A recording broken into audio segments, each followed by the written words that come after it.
sages and bodhisattvas, venerable Shenhua, or venerable bhikshunis, or good no advisors, Amitabha.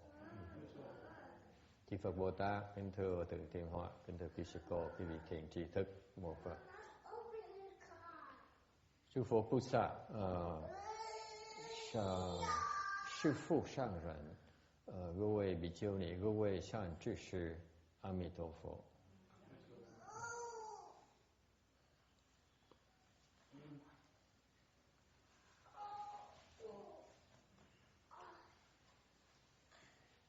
On slide 20 of the Amitabha Sutra, we are in the midst of talking about the three requisites of the Pureland practice. Số 20 nói về ba cái điều kiện, ba cái thành phần, yếu tố của cái tu hành pháp môn tịnh độ. We are on number 2, the vow requisite. Nói về phần thứ nhì. Cái yếu tố thứ nhì là cái nguyện. Okay. We talked about the 7th aspect of making a vow. Nói về cái khía cạnh thứ 7 khi mình lập nguyện. The first aspect of making a vow is that we vow not to regress. Mình lập cái nguyện là mình nguyện không bị thối lui trong việc tu hành. Okay. Even the 10th faith bodhisattvas, những cái người, những cái ngài mà tu thập tín Bồ Tát đó, they brought forth the mind to cultivate. Họ đã phát tâm tu. But sometimes they progress and sometimes they will regress. Trong cái Bồ Tát đạo tu thì lúc mà hoàn cảnh thuận tiện thì mình tiến tới, không thuận tiện thì mình thối lui. Ngài Bồ Tát cũng bị như vậy nữa. And it's like feather in space, they float with the wind. Như cái bông, như cái lông mà nó trong không trung vậy đó. Gió thổi đâu thì nó đi theo này. The cultivating the 10th faith, you need to pass through lots of kalpas. Khi mà tu cái thập tín là cái bước đầu tiên. Mình phải qua rất nhiều cái kiếp to be able to accomplish the faith mind, để mình có thể thành tựu được cái tín tâm. For the good roots to mature, và như vậy những cái thiền căn nó mới được thành thục. Okay. Anyone knows about the faith position? Quý vị nào biết về cái tín không? Tập tín là cái gì không? In a Bodhisattva path, in Mahayana, from a Mahayana perspective, you start out with the faith, the 10th faith position. Khi mà tu trên những cái phương pháp đại thừa thì bước đầu là tu thập tín. Tức là cái ngài đã nói về cái bước đầu của tu hành trên của phương pháp đại thừa đó. Okay. For example, in contrast, Hinayana, they start out with a low realm where they try to progress to the arhatship. Bên nguyên thủy thì người ta tu bước đầu, căn bản ta nhắm vào được thành A La Hán quả hoặc là dương giác quả. Còn bên cái đại thừa là tu tín đầu tiên. Tín là cái việc tu đầu tiên của đại thừa. Whereas in Mahayana, we start out with faith, the first faith position. Tu là tu cái sơ tín. Any questions? This will be explained in great details in the Flower Adornment Sutra. Khi mà giảng kinh Hoa Nghiêm sẽ nói về mấy cái phương pháp, cái pháp này nhiều hơn. Okay. Thì đại khái khi mà nói về cái tín này là cái bước đầu của tu bên Bồ Tát đạo thôi đó, về đại thừa thôi đó. So in essence, when we talk about faith here, the 10th faith positions, basically we're starting out, we're talking about starting out on the Mahayana cultivation. Very starting point. Okay. 21. When you cultivate, when you start on cultivation, and you work hard and your good roots mature, then you can certify to the first dwelling. Khi mà quý vị tu cái thập tín mà thành thục rồi á, thì tiếp tục sau là tới được cái sơ trụ. The first dwelling, the second group of practice. Okay.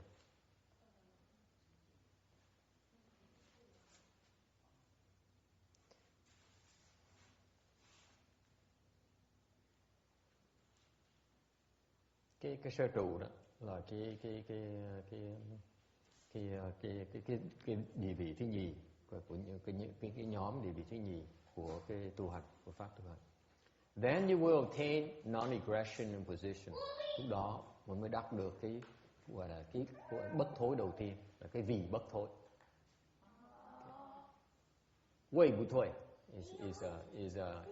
là vị bất thối, là một cái bất thối đầu tiên mà trong việc tu hành. Có nghĩa rằng á, lúc đó là mình không còn tụt lùi nữa. Okay. Until you get to the first non-aggression here in position, you will sometimes make progress in your cultivation. Sometimes you will fall behind. You will regress. For example, for you, those of you who have not, all of you who have not made it to the first dwelling yet, you are still at the risk of regressing in your cultivation. Những quý vị mà chưa đã đắc được cái sơ trụ này, thì quý vị tu hành quý vị sẽ có thể tụt lùi. Yes. What is the dwelling? Is it the Bodhisattva ground or is it something else? Yeah, it's a Bodhisattva position. Trụ là cái sơ trụ là một trong những cái vị Bồ Tát vị, cái địa vị của Bồ Tát. The Bodhisattvas, they have a hierarchy of attainment, and the first group of attainment is called the faith. Trong Bồ Tát vị, cái nhóm đầu tiên hết là cái thập tín. Cái nhóm thứ nhì là thập trụ. Okay, so the next group, then the first group is 10 faith positions. Then the next group is the 10 dwelling positions. Is it clear?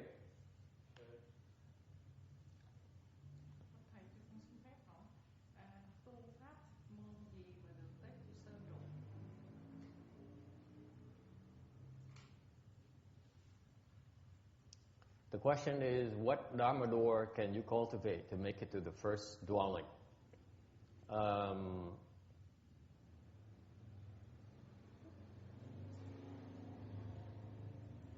Lots of Dharma doors. Có nhiều pháp môn lắm. So many Dharma doors. Có nhiều pháp môn không thể tưởng được. Đại khái, let me give you a hint of what the first dwelling is. Đại khái nó chỉ cho quý vị biết cái sơ trụ là cái gì.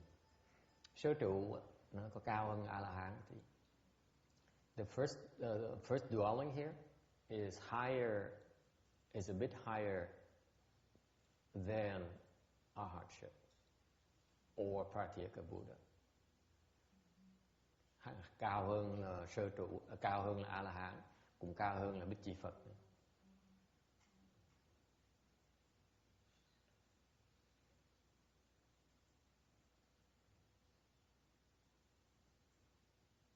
Okay. Yes. So, for beings that are reborn in Pureland, are they reborn as bodhisattvas? We just know that whatever you are. Câu hỏi là khi mà vãng sanh được thì mình cái địa vị mình nói sao? Depends on your attainment here.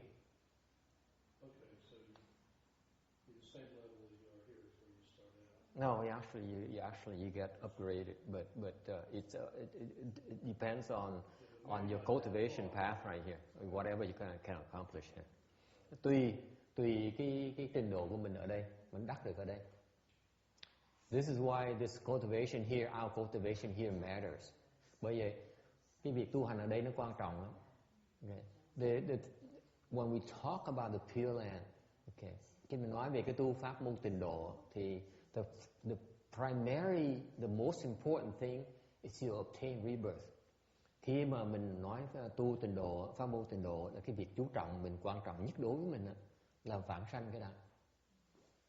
Okay? Because it constitutes an escape from a triple realm. Vãng sanh nó quan trọng là tại vì nó cho mình thoát được cái tam giới, thoát ngang. It's called horizontal escape. Okay, wherever you are right now here in this triple realm, okay, we escape horizontally and go to the Pure Land. Thành mình ở cái tam thế này, mình ở đây ở chỗ nào, bất cứ địa vị mà ở nào ở đây thì khi mình vãng sanh, mình thoát ra khỏi ngay lập tức mình về tịnh độ. Okay, so that's why rebirth is critical. Bởi vậy mình ao ước muốn được vãng sanh, tại mình được giải thoát ngay lập tức. Cái vãng sanh nó cho mình cái giải thoát mà bây giờ mình chưa có. Okay, we wish to obtain rebirth because rebirth is an escape, provides us an escape, immediate escape from the triple realm, which we cannot otherwise get. Is it clear? So that's why number one, we want rebirth. Thành nên quan trọng nhất là mình muốn vãng sanh cái đã, mình muốn thoát cái đã. Okay? Number two is that once you get your rebirth position, wherever you're reborn in a Pure Land, there's a hierarchy in the Pure Land as well. Thì ở tịnh độ thì cũng có một cái giai cấp nữa, tùy cái trình độ tu hành của mình. Okay, so your grade, bởi gọi là cái phẩm vị vì vậy đó.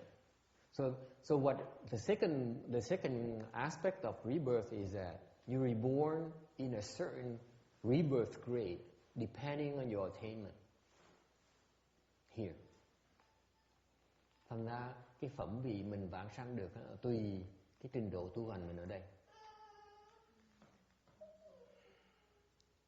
Okay, so if you cultivate here and you have a high level attainment, ví dụ nếu như cái vị tu ở đây mà đắc được A-la-hán quả chẳng hạn, let's say you attain arhatship, okay, then when you are reborn into the Western Bliss Pure Land, you were reborn into the upper grade. Khi mà đắc được A-la-hán quả ở đây thì khi mình vãng sanh về Tây Phương Cực Lạc mình vãng sanh được cái phẩm thượng phẩm,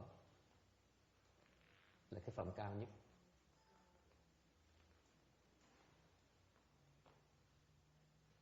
Alright, does it help? Yeah. Yes.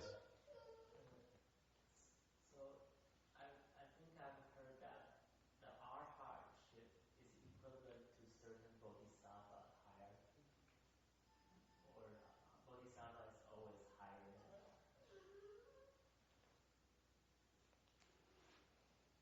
It's a good question. Câu hỏi hỏi. It's a good question that's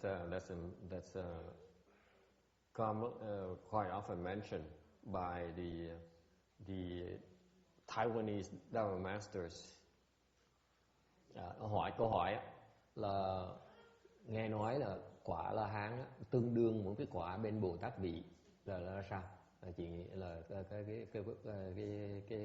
cái trường hợp đó là sao?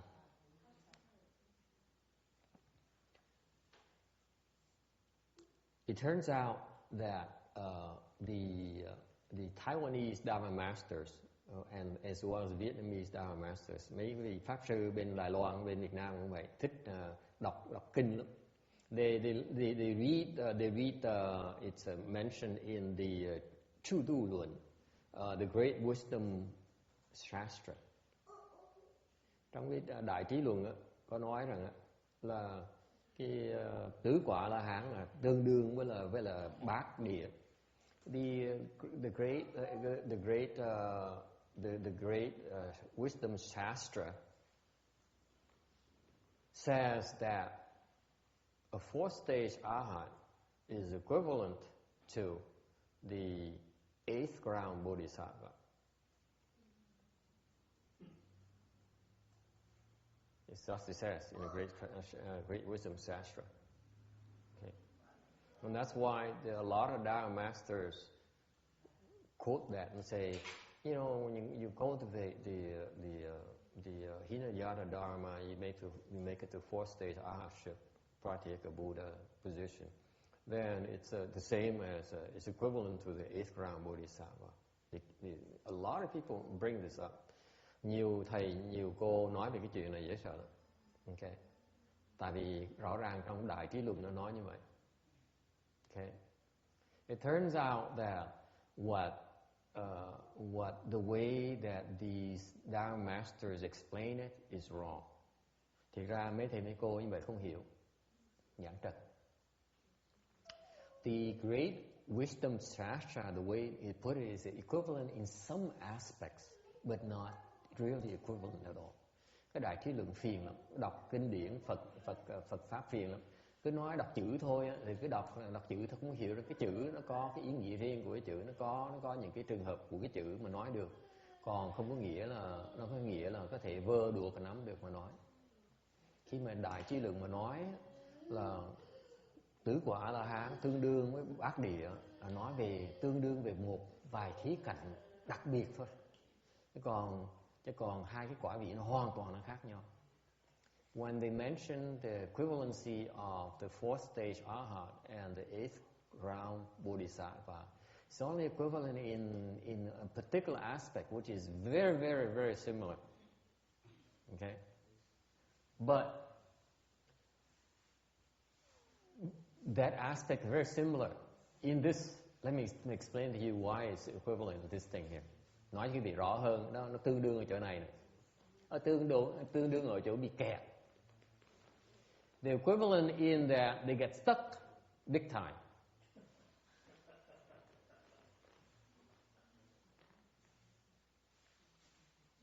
They get stuck real big time. Okay. Tương đương ở chỗ là bị kẹt cứng. Cái người tứ quả La Hán kẹt không thể tưởng được. The fourth stage arhat is stuck big time. And they don't know it, mà không biết. That's why in Mahayana, from Mahayana perspective, we keep on scolding the fourth stage arhatship because we feel that they're stupid. They work so hard to get there, they aspire to get there, they give up everything to get there, to be stuck, and they don't even know they're going to be stuck. They are preparing themselves to get into a dead end, and they have no way of getting out. Thành cái bên pháp Đại thừa là chuyên môn chỉ trích bên tiểu thừa, cái chê bai mấy người A La Hán, nhất là tứ quả A La Hán. Tại sao? Tại vì cái đắc được tứ quả A La Hán là chuyện trì vi tróc phải rất là khó.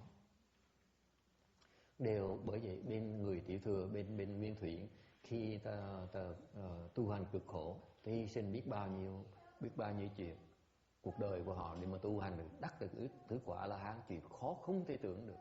Mà khi mà tới A La Hán tứ quả rồi mà bị kẹt cứng mà không biết.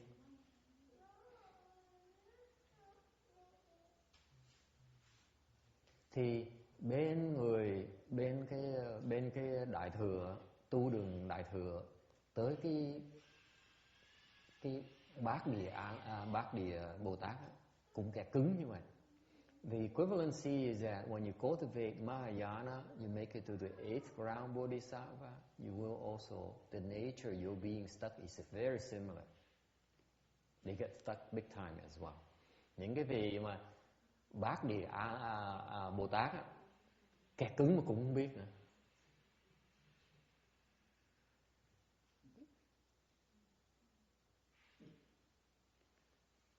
Nhưng đều cái khác biệt á.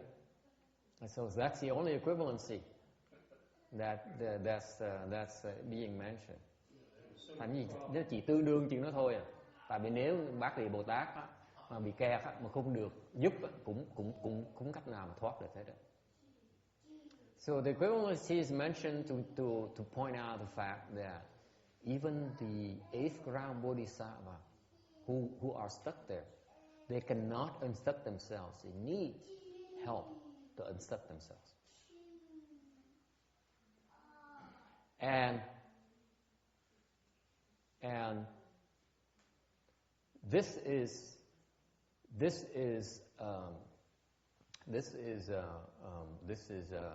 very well explained in the Mahayana scriptures. There's no such documentation about fourth stage arhats being stuck in Hinayana scriptures. Cái khác biệt với nhau là chỗ này nè. Bên cái kinh điển Đại thừa nói rất rõ ràng về cái Bát Địa Bồ Tát kẹt nặng dễ sợ lắm. Và Bát Địa Bồ Tát kẹt nặng đến độ là mấy Phật với vị Đại Bồ Tát phải tới giúp họ, chúng tôi không cách nào họ thoát được hết. Thì có kinh điển bên Đại thừa nói rõ ràng, nói là sẽ bị kẹt. Còn ngược lại kinh điển bên Tiểu thừa nó không nói cái chuyện này, không nói rằng là tứ quả A La Hán sẽ bị kẹt.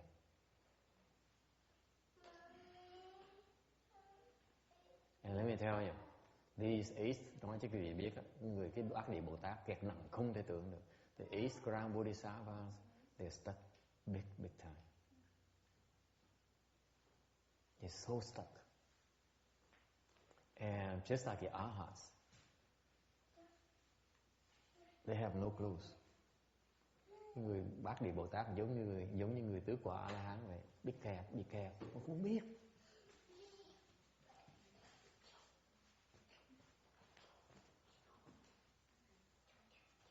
Yes, question. That's if they're here. Yes? What about in the Pureland? There's plenty of help available there. Absolutely. Here, you know, I've seen these guys being stuck, and it's funny the similarities at the fourth stage arhat. Thấy mấy Bát Địa Bồ Tát bị kẹt thì giống như tứ quả trời, just like giống như tứ quả A La Hán vậy đó. Okay, you talk to them, they have no clues that they are at a very critical point in the cultivation path where they need to seek help. Thành những người giống như người tứ quả La Hán này, những cái Bát Địa Bồ Tát này không biết là đang bị kẹt, đang biết ở trong cái tư thế phải cần sự giúp đỡ mới thoát được.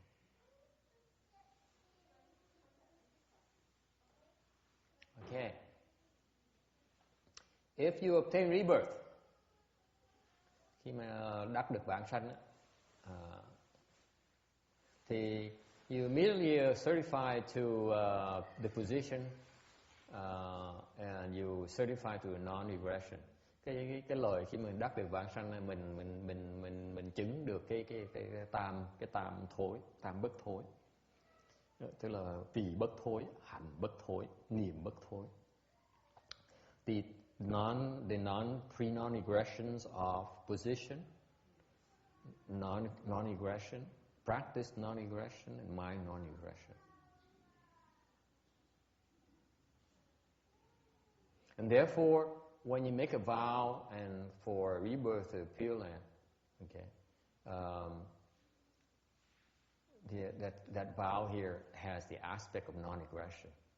Okay. Tại khi mình phát nguyện, mình vãng sanh, mình trong cái nguyện mình nó có cái yếu tố là mình không muốn bị tuột trong việc tu hành của mình.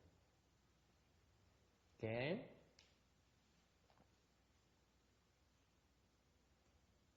Why is regression so if you get obtain rebirth, then you will never have to revolve in the wheel again. Where if you happen to revolve in the wheel like where we are right now, we may have to revolve for a long time before we can escape. Mỗi lần á, cái quan trọng của vãng sanh là mình đang kẹt trong cái vòng luân hồi này, cái nó dễ sợ lắm, bị kẹt vòng luân hồi này khó mà thoát dễ sợ. Đời đời kiếp kiếp thoát không được. Tại vì nếu quý vị thoát được, quý vị đâu có tới đây là ngày hôm nay. If you were able to escape by yourself, you wouldn't be here today. For you to be able to hear this Dharma where you are able to escape horizontally and make the Pureland, ngay quý vị nghe được cái pháp tịnh độ nên mình có thể thoát được về vãng sanh đó. Okay.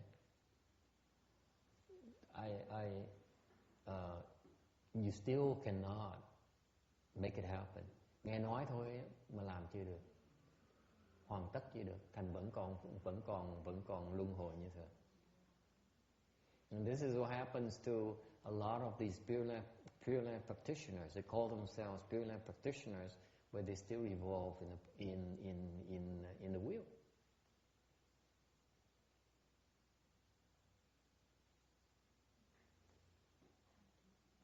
Questions?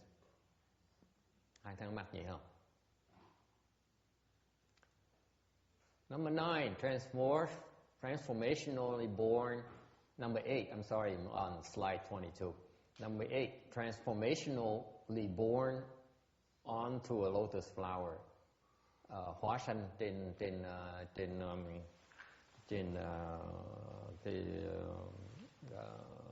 hoa sen. You're able then to draw near Amitabha. Mình hóa thân được trên liên hoa thì mình thấy được Phật A Di Đà. And you will not waste this opportunity, this lifetime's opportunity. Thì như vậy mình khỏi lãng phí cái cuộc đời này của mình. Why? Because according to the Lotus Sutra, tại vì kinh Pháp Hoa nói rằng the Buddhas appear in the world is like a flower, and not the flower, and not the world. Should be not flower, should be the world. Excuse me, there's a typo here. The Buddha appears in the world, is rare like a flower.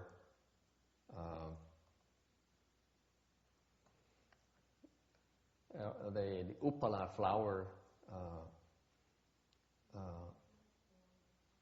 cái Phật mà xuất thế giống như khó mà gặp Phật, giống như có gặp cái loại hoa mà rất quý mà lâu lâu nó mới xuất thế một lần thôi, xuất hiện một lần thôi, nở một lần thôi. In particular, we born in Dharma ending age, nhất là mình sinh vào cái thời mạt pháp này. And yet we have enough blessings to encounter this Buddha Dharma. Và mình đủ phước để mình gặp được cái Phật pháp. We should bring forth the Bodhi mind, recite the Buddha's name, and vow to see Amitabha. Thì mình nên phát Bồ Đề tâm, niệm Phật và mình nguyện muốn đích thân gặp được Phật A Di Đà. You ascend to ascend to the superior grade on a golden lotus. Mình nguyện là mình vãng sanh vào cái thượng phẩm. Thượng phẩm là cái hoa sen bằng vàng. The superior grade is lotus days is made of gold. Okay, questions?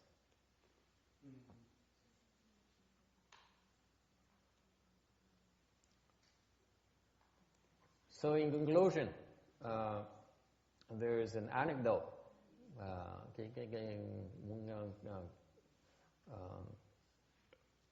Tóm tắt là cái chuyện cái phần cái yếu tố nguyện này, mà có một cái câu chuyện. There is in China, in the Thiên Tài Mountain, ở bên Tàu, bên núi Thiên Thai. There was a monk who worked very hard. Đó có một cái người tăng tu rất là gắt gao.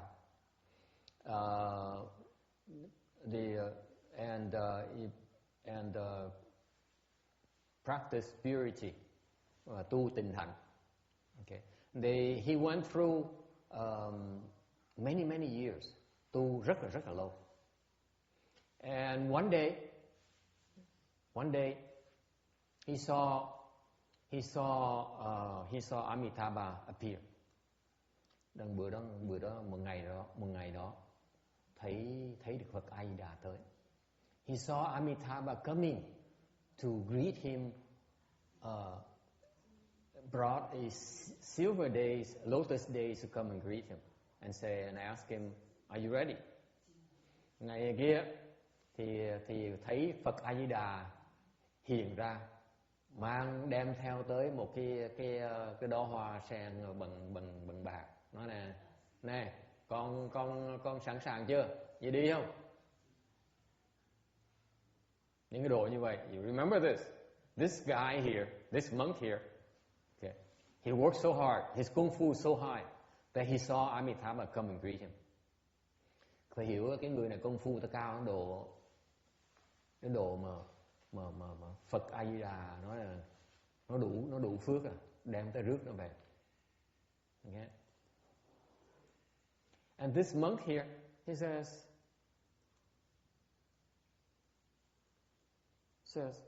wait a minute. Ông thầy tăng này mới nói, khoan nào. Suốt đời tôi cuộc đời tôi cực khổ dễ sợ lắm.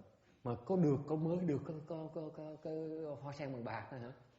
He told himself, he said, I worked so hard my entire life. And I only get I only get a silver lotus? No way. Không được. Không đi. I'm not going. No thanks. Nói nhìn Phật A Di Đà nói, cảm ơn Phật, không đi. Chở tu tiếp. So he kept on cultivating. Nhắm mắt lại. Tu tiếp. Tu tiếp thêm 3 tuần nữa. He cultivated for another 7 days. 3 tuần sau nó ngồi tu đó. He was reciting Buddha's name. And suddenly he saw Amitabha come again. Đang niệm Phật, bỗng nhiên thấy Phật A Di Đà hiện ra lại. Lần này tới rước nó, rước ổng. He came, Amitabha appeared and say, are you ready? Gặp A Di Đà một cái, Phật A Di Đà nói, này con chuẩn bị đi chưa? So he looked around behind Amitabha's back, nhìn sau lưng A Di Đà, thì A Di Đà đem tới ngày này, đem tới cái gì? He saw a golden lotus. Thấy hoa sen bằng bạc. Không nói, dạ để Phật cho con đi. Then he agreed to leave immediately. He said, yeah, I'm ready for you, Buddha. So he left. Okay.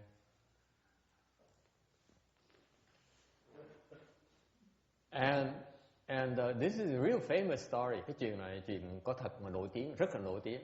Tại vì what happened is that his disciple, có một cái người đệ tử là làm quan.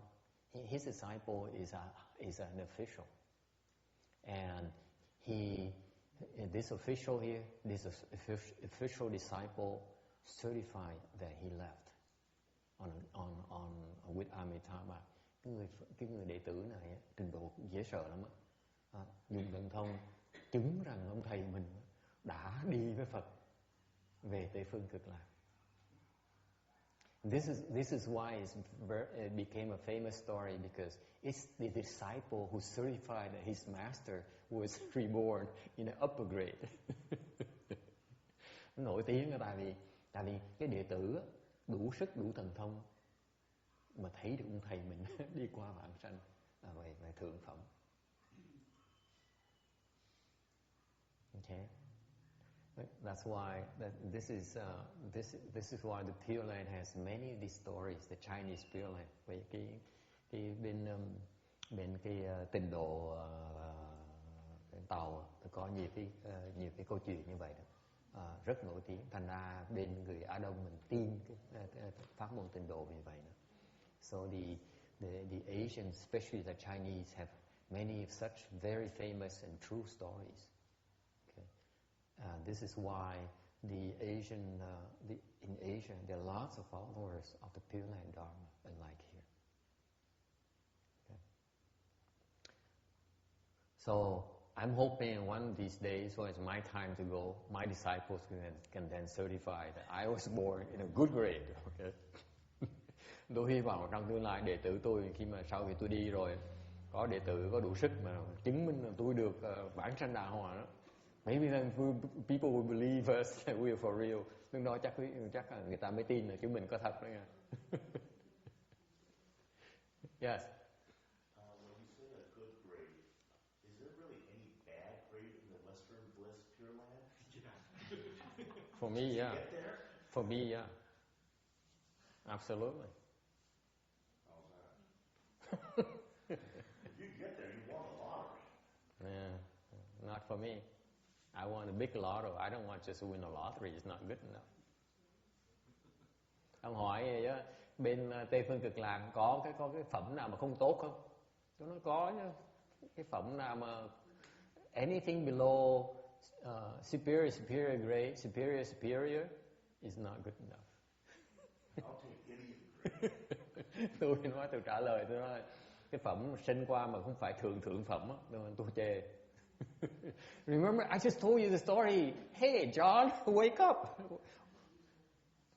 The guy here says, I'm not leaving until Amitabha brings the golden days. Phải, câu chuyện mới kể ra quý vị thấy rằng là cái ông thầy tu này mà tu cực khổ đó, tôi không đi, Phật phải dẫn hoa sen vàng tới tôi mới đi. That's what I'm trying to tell you. I know you're that desperate, John, but you know, some of us have higher standards. I have no standards. Tôi biết ông này là gì đó, what's desperate. Tiêu chuẩn hơi thấp một tí. Mình có tiêu chuẩn nào không có vàng không đi. Sang vậy đó. This is where we are. If I ain't a golden lotus, I'm not leaving. What do you think? See, I have my version of the story. Tôi có một cái cách nhìn khác, cái cách nhìn tôi nó khác. I have a different perspective. You see, I feel that this monk here pressured Amitabha into bringing a golden lotus. Tôi tin rằng là Phật A Di Đà vì cái ông tăng này ép bức thành phải đem cái hoa sen tới, ông mới đi. Chứ bây giờ mình tới lần thứ hai rồi mà lỡ nó không đi sao mất mặt. See, remember, Amitabha came twice. If this guy refused to go the second time, Amitabha would lose his face.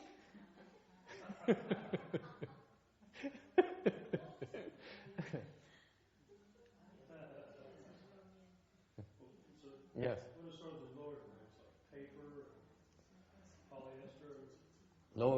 Low grade is what is it, copper or something like that? No clay. Even clay is fine. Hỏi cái phẩm thấp nhất là gì? Thấp nhất là bằng đồng. Okay.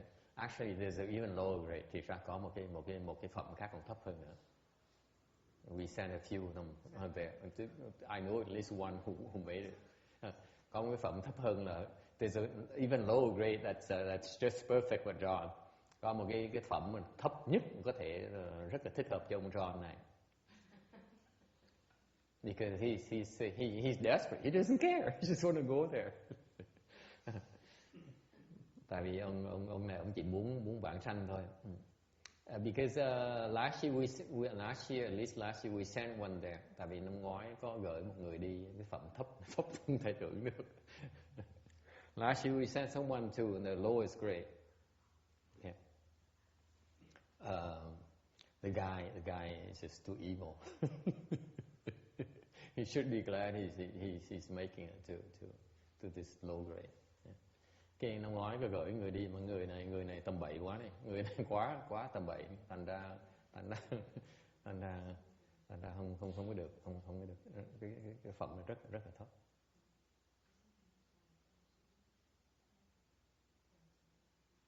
Any other questions, comments? Yeah. Thầy cho con hỏi nha, ví dụ như được cái phẩm thấp rồi về đó tu tiếp từ từ có thể tiến lên được không?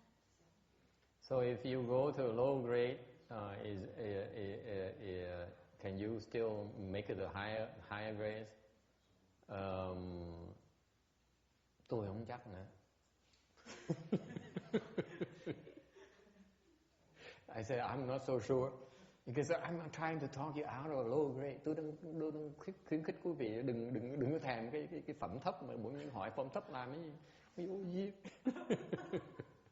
I said you doing some advertisement for my dharma here.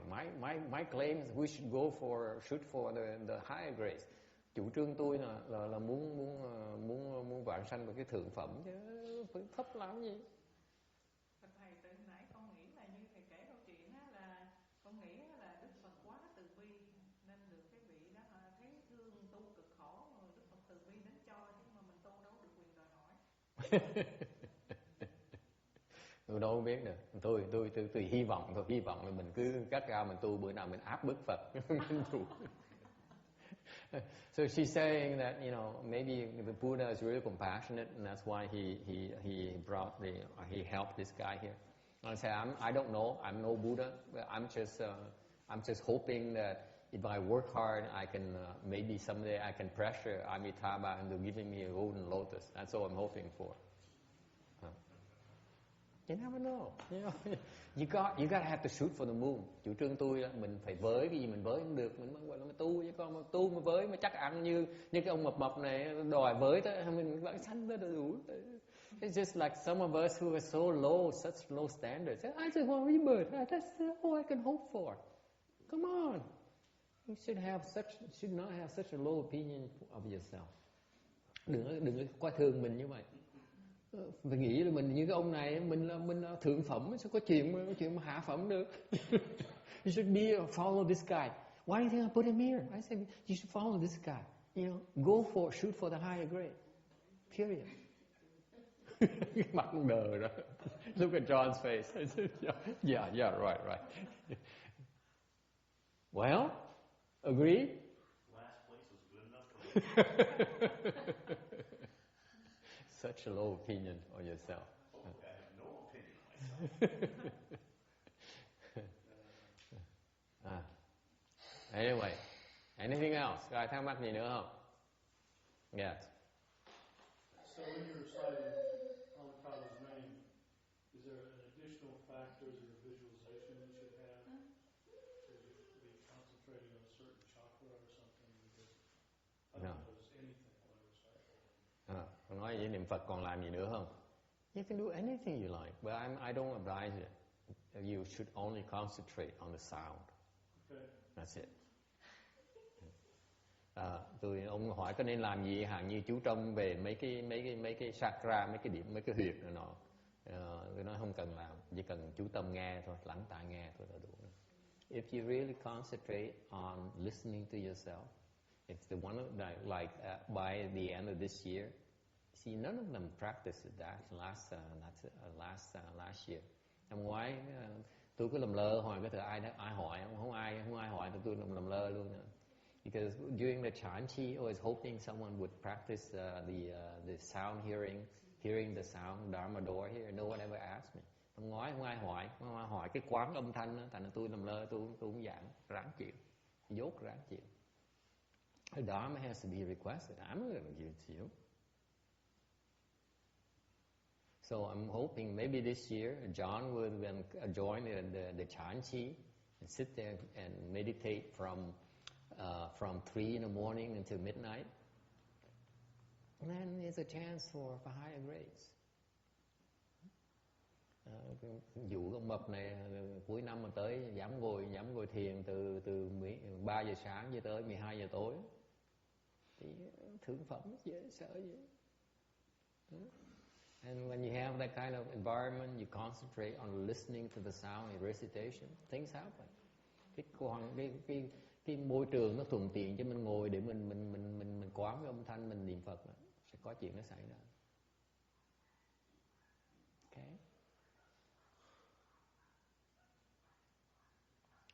Okay, any other questions? Thắc mắc gì nữa không?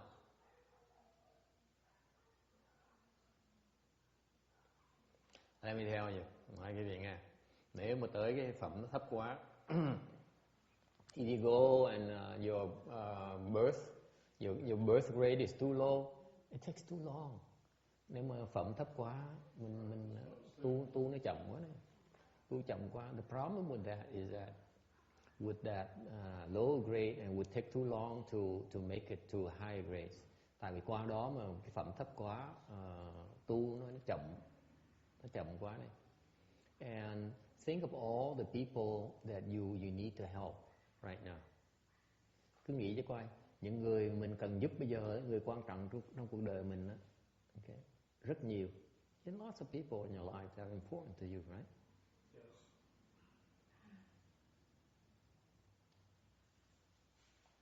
Don't you want to be in position to help them as quickly as possible? Bởi vì không muốn giúp đỡ những người thân nhân, những người yếu thân thuộc của mình càng sớm càng tốt nữa. That's why you should shoot for the higher grades. Then the sooner you make it to the higher grades, khi mà quý vị vì vậy mình mới muốn được cái thượng phẩm này. Tại vì thượng phẩm á, thì mình thành công mình nó lớn, đâu mình có thể mình trở lại mình giúp những người thân của mình. Because if you make the superior grade, then you're in a position to come back and help your loved ones. If you go to a low grade, you're only saving yourself. Mấy cái hạ phẩm mình chỉ tự giải thoát thôi, không giúp được ai hết.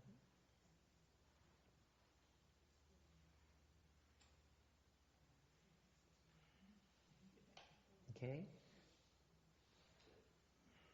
It in itself is an important milestone. Đương nhiên nếu mình tự giải thoát được chuyện rất quan trọng. Điều tôi nghĩ là, but I'm trying to point out to you that you should bring forth a Bodhisattva mind. Tôi chỉ nhắc lại cái vị biết đó, là cái pháp mình tu là mình phát Bodhi tâm. You bring forth a Bodhi mind to help others. Cultivate to help others. Phát Bodhi tâm mình tu để giúp người khác. Okay.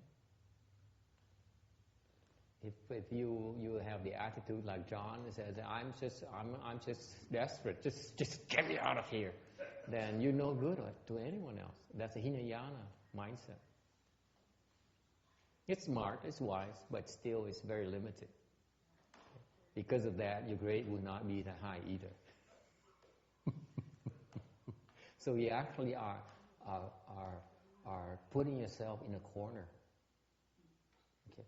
Thành ra tôi nói cho rõ ràng là khi mà mặc dầu mình phán cái tâm mình muốn giải thoát trước á, là quan trọng, nhưng nếu cái đó chỉ là mục tiêu duy nhất trong cuộc đời mình thôi á, thì như vậy á, mình đang hạn chế lại cái sự thành công của cái việc tu hành của mình. There's a subtlety you have to pay attention to.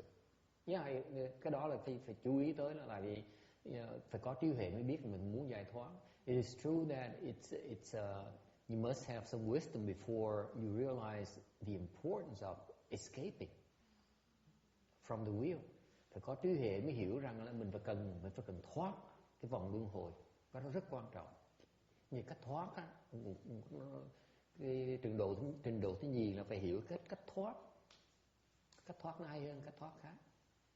So the first level you need to shoot for escape. That is true. And then the second level is that you should think about the way of escaping. Okay? All right. Anyone else? Ai thắc mắc gì nữa không? Yes. Well, if you manage to help somebody get to Pureland, they said that they're going to get there at the lowest possible level. You really maybe not done such a big favor and taking forever to get there. Takes a long time. Takes a long time. You see, it's for those. See, this is the beauty of Pureland. The Pureland Dharma door is such that it can accommodate a wide range of potentials. Cái pháp tịnh độ nó hay ở chỗ là nó có thể giúp đỡ hết tất cả những cái chúng sanh, mỗi cái trình độ chúng sanh là ai cũng thể giúp đỡ hết. It can help from the great Bodhisattva. Cái tịnh độ có thể giúp những đại Bồ Tát đó. Cũng được nữa. Cho tới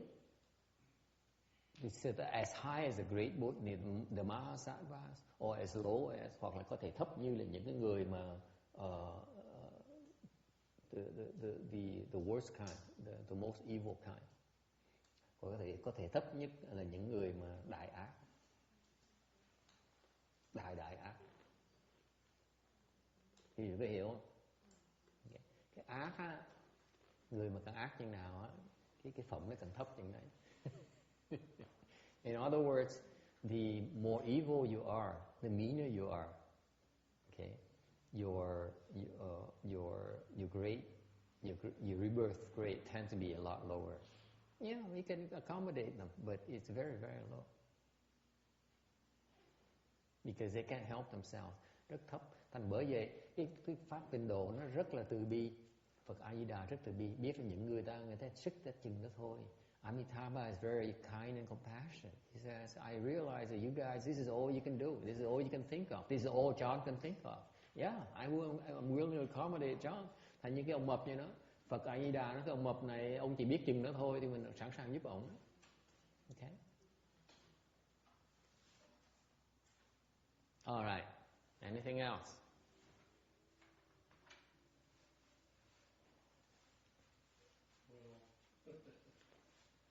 Yes.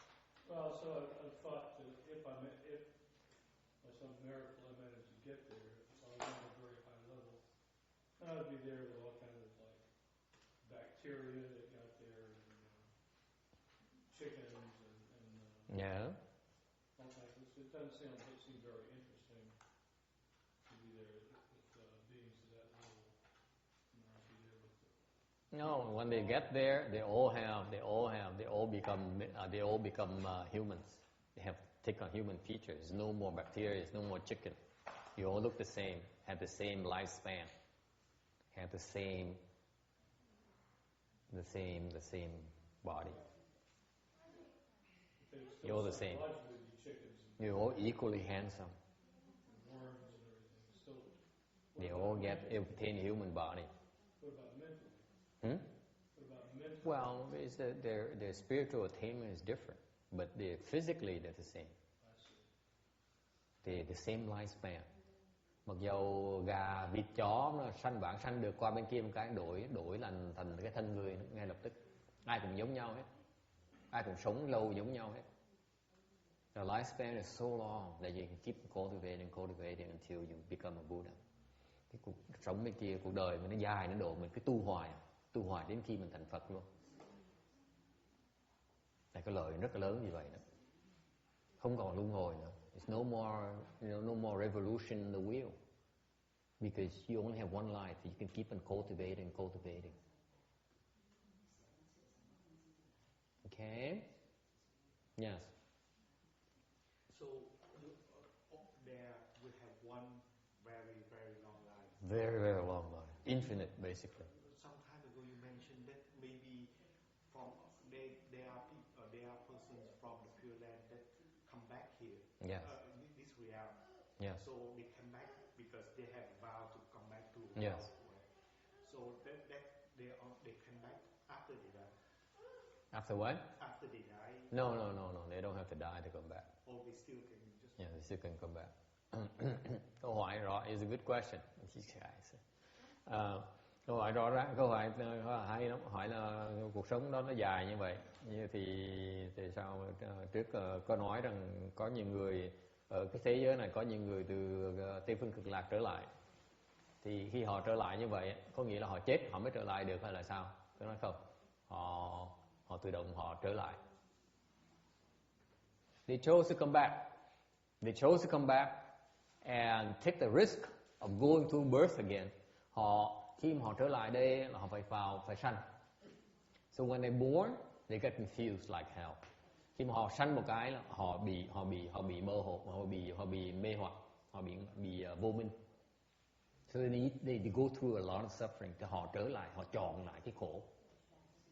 You realize that. Phải hiểu rằng á, khi mà vãng sanh được rồi á, you have no more suffering, you have no more birth. Okay? nhớ rằng khi mình vãng sanh á, qua vãng sanh Tây phương cực lạc á, mình không còn sanh sản nữa, không còn chuyện sanh đẻ nữa. Okay? When you born there, you born transformationally. You born into a person right away. You don't need to go through the growth process or puberty and all those things. Okay? Bên Tây phương cực lạc không có nạn mà phải bị vào cái what's puberty in Vietnamese. Phải bị sanh đẻ rồi bị thời niên thiếu rồi mình trưởng thành, không có cần cái trưởng thành. So but whereas when they choose to go, people choose to go from the Western Pureland to come back here. Okay, những cái người từ Tây phương cực lạc mà chọn trở lại về đây, họ chọn cái khổ sở. They choose the hard route. They have to go through the birth pain. They have to go through the growing pains. They have to go through the ignorance pains. Trở về cái chỗ này là cực khổ cái chuyện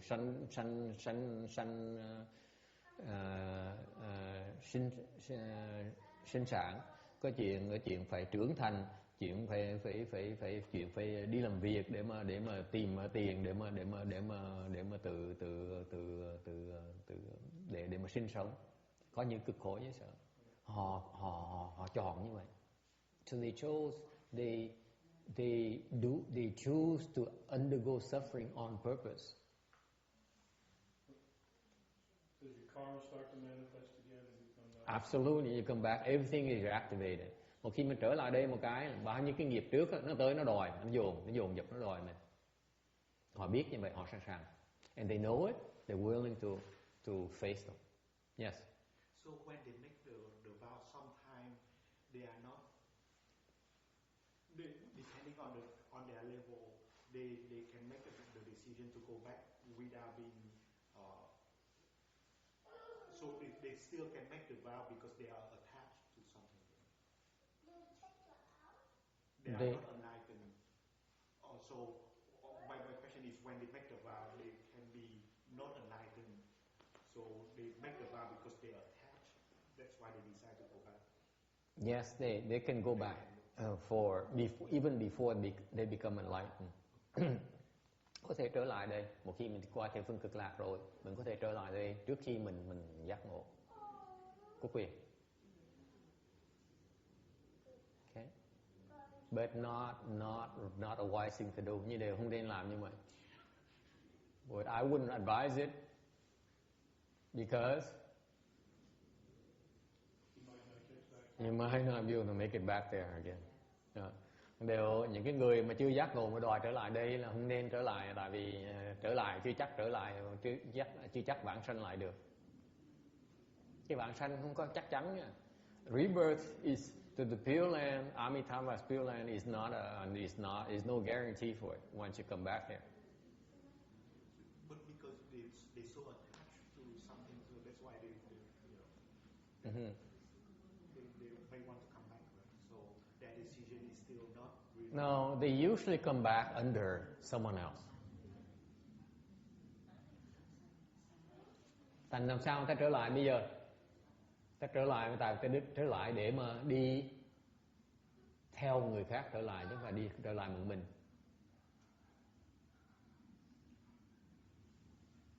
For example, if I knew that Master Shen Hoa is going back here, I happen to be in the Pureland with him and say, yeah, can I come along for a ride? Then it's kind of safer. Chẳng hạn như mình biết, mình gặp ông Tiêu Hóa bên Tây phương cực lạc, mình nghe nó ổng trở lại về cõi Ta Bà này, mới nói thầy hòa thượng cho con đi theo một chuyến được không? Thì như vậy nó an toàn hơn một tí. Because you know that Master Shen Hoa is not going to allow you to go with him unless he can bring you back. Mình có thể tin tưởng rằng ông Tiêu Hóa mà ông gặp mình nó ở bên kia mà ông nói ông cho phép mình đi với ông là chắc chắn là ông sẽ có cách ông đem mình về lại, chứ không thể nào ông để mình lạc được hết.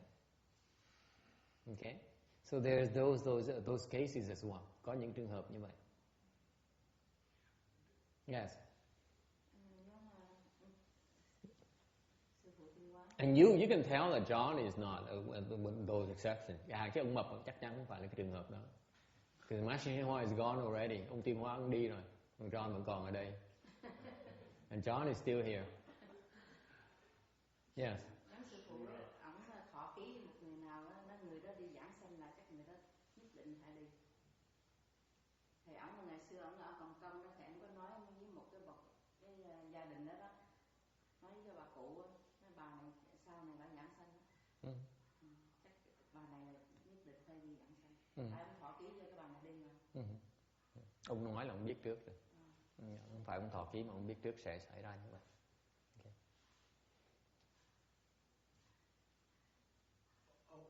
What I was trying to understand is when somebody make the decision to go back here. Yes. That decision, is that really an enlightened decision, or is that still kind of not clear? So because they get attached, or they still doesn't have the. It depends on a lot of factors. Okay. For example, biết cái trường hợp người ta như vậy là cái chuyện có sáng trong cái quyết định có sáng suốt hay không sáng suốt, tùy cái hoàn cảnh. Okay. For example, let's say you are very attached to your wife. I'm just saying this is an example. It may not be the case. Okay?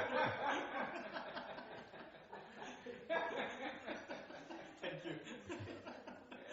You're welcome. Tôi đã cho cái ví dụ. Tôi nói cho hàng như là cái ông này ông yêu vợ dễ sợ lắm. Nói ví dụ thôi kìa. Hành đàn ơi, bình tĩnh nha, không có chuyện đó không. Control yourself, hành đàn. Chàng ông yêu vợ dễ sợ lắm. Okay. Rồi ông được vãng sanh mà vợ ông không bị vãng sanh. So what happened is, suppose he got reborn, but his wife cannot get reborn. Vãng sanh mà vợ vãng sanh được. Okay. Vợ lưu lạc. So after a long time, you progress up in cultivation path in a Western bliss Pureland. Okay. Ông này ông ước, ông qua kia ông tu ông tiến bộ đều. Còn vợ ông xui xẻo là bị đọa, bị rớt, bị luân hồi. Okay. Luân hồi rất là lâu, for a long time. She went to the hells. Ví dụ thế, I'm not an example. I'm not trying to throw a curse at her or anything like that. Okay, không phải trù ẻm nữa nha. So she fell down to the hells, which stayed there for a long time. Okay, she's a very evil person. Để hàng những cái bà này bà ác dễ sợ lắm. Again, don't take it personally. Mình chỉ ví dụ thôi nha. Okay, ví dụ thôi. It could be your mother, it could be your wife. It doesn't matter. Your father, it doesn't matter. Đừng bị kẹt cái cha mẹ mình hoặc là cha mình hoặc là vợ mình hoặc là con mình hoặc là chồng mình, nó quan trọng nha. Cái ví dụ này cái người ta là ác dễ sợ. Okay, cái bà này ác dễ sợ. Not even necessarily female either. Không phải bà không, ông cũng được. Okay. Đừng bị kẹt quá. Chẳng bị. But I'm taking hành đàn for example. Mình ví dụ hành đàn cho nó dễ đi. Ta nói nhiều quá tôi quên. Chẳng hành đàn ác dễ sợ lắm. They say hành đàn is very evil woman. She is so cruel, ác dễ sợ lắm. Thành ra khi mà chết á, là bị đọa xuống địa ngục. So what happens is when she dies, she falls to the hells. Đọa địa ngục một cái là kẹt ở địa ngục là đời kiếp kẹt địa ngục, biết không? Once you fall in the hell, you stay there for a long time. While her husband is cultivating in Pure Land, he's progressing very well. She keeps on sinking. Và địa ngục là cứ tuột hoài. Bên kia, bên vãng sanh bên kia càng thắng, bên càng ngày mình càng tuột. You see that? So after a long time, sau thời gian rất là lâu rồi, ước makes it to fourth dhyana. Cái ông ước mới tu được bên kia, giỏi đến độ được tứ thiền luôn. Okay? And then Master Shenhuang came along and said, I'm going back to the Saha world. Ông Tiêu Hóa đi ngang nói phước này ước thầy trở lại ta bà này, con muốn đi chơi không? Would you like come along ước? He said, yeah.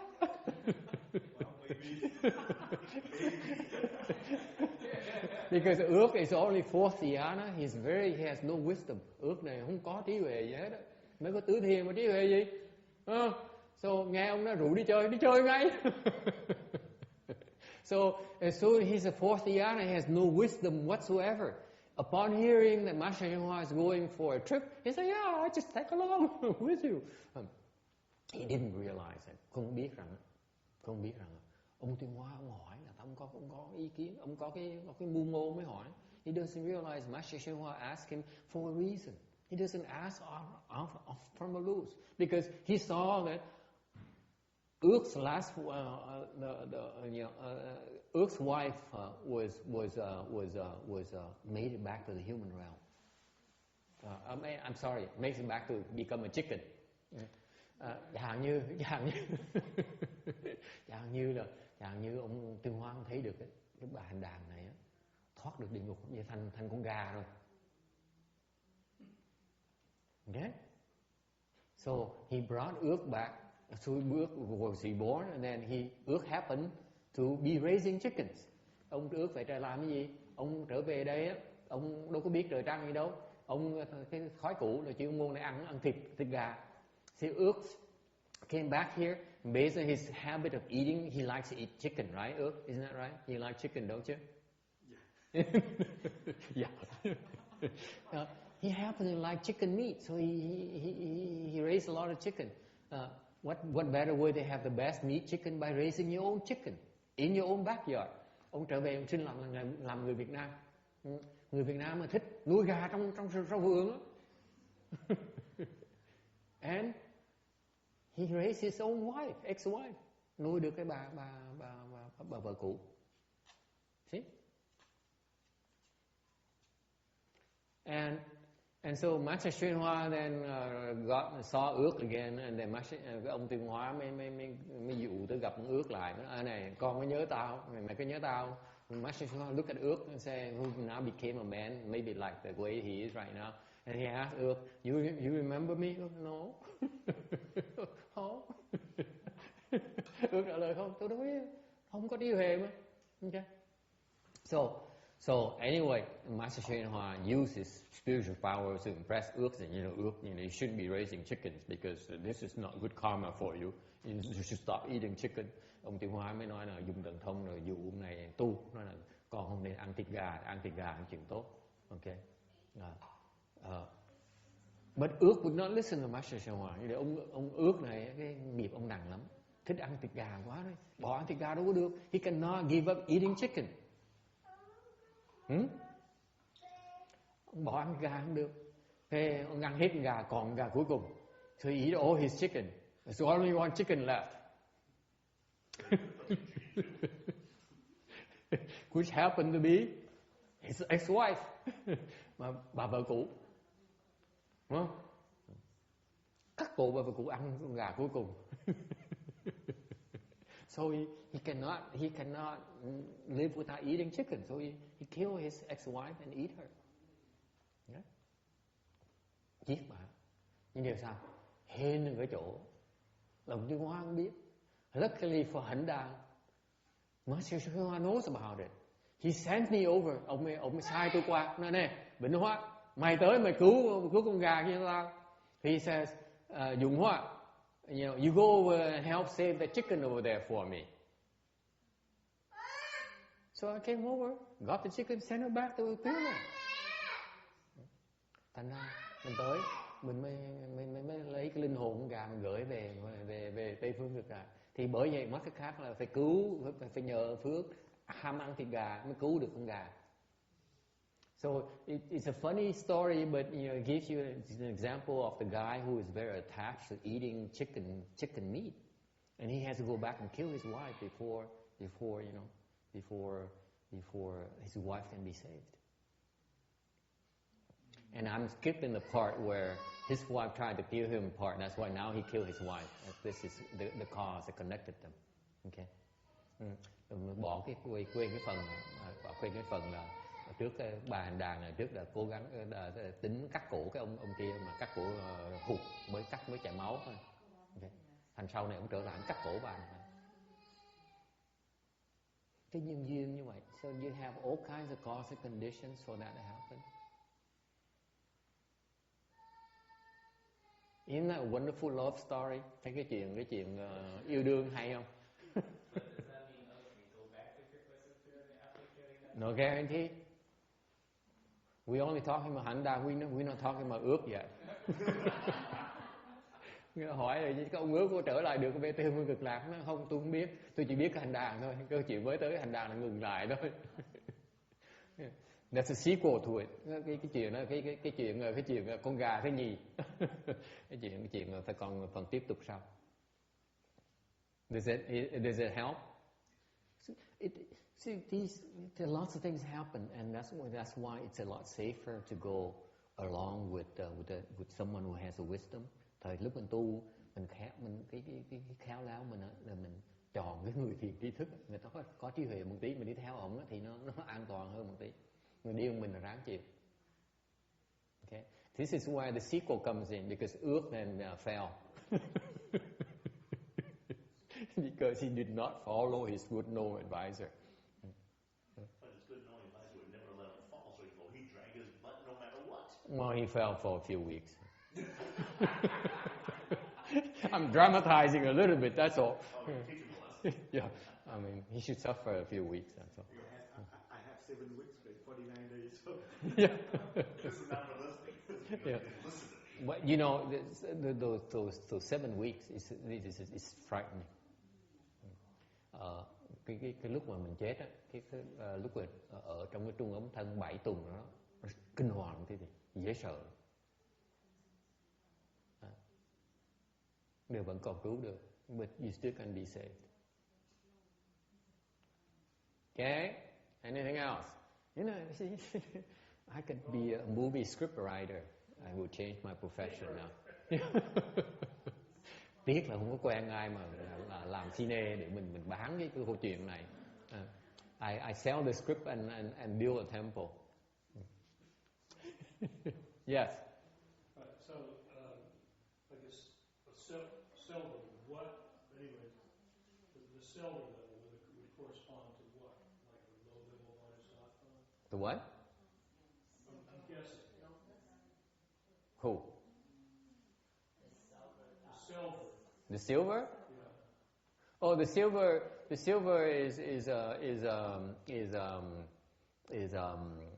low level. It's described in details in the Contemplation Sutra.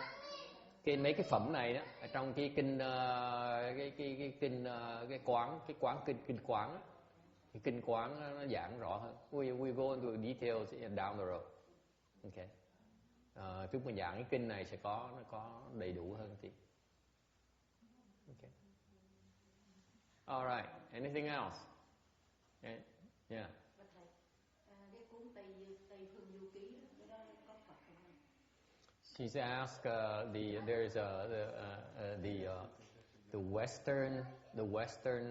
Western travel journals. Is that true? Tôi nghĩ cái đó thật chứ. I think it's probably true.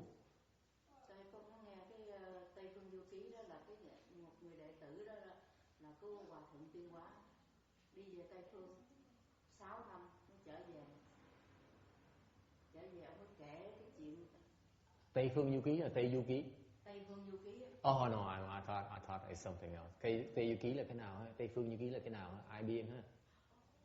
Không biết có một cái vị sư đó ở Trung Quốc đó. Tôi không biết. Vị sư đó ông đi Tây Phương 6 năm đó.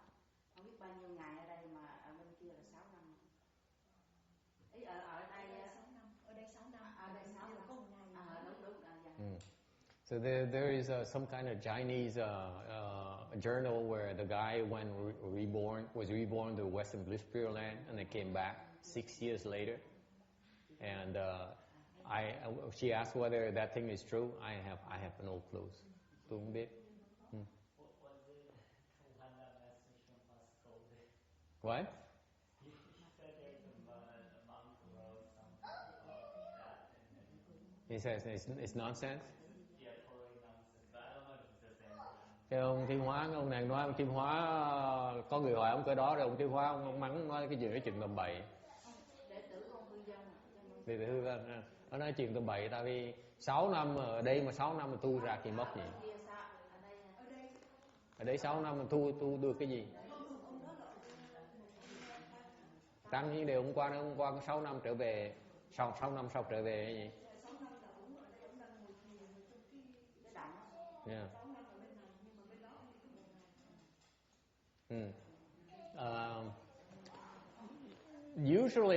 Usually the normal thing to do is to not come back until you are sure of a return ticket. Okay. Thường khi mà qua Tây phương cực lạc rồi đừng trở lại, trừ phi mình chắc chắn mình có thể trở lại Tây phương cực lạc. Nếu trở lại không được thì đừng trở lại. So that's a rule of thumb. Don't come back unless you are sure you can you have a return ticket to the Western Bliss Pureland. That's a rule of thumb. Okay. He said he wants to stay. So Amitabha told him, don't you remember you were here before, but you vowed to go back to save other people. Yeah. So Yeah. Could be. I don't know.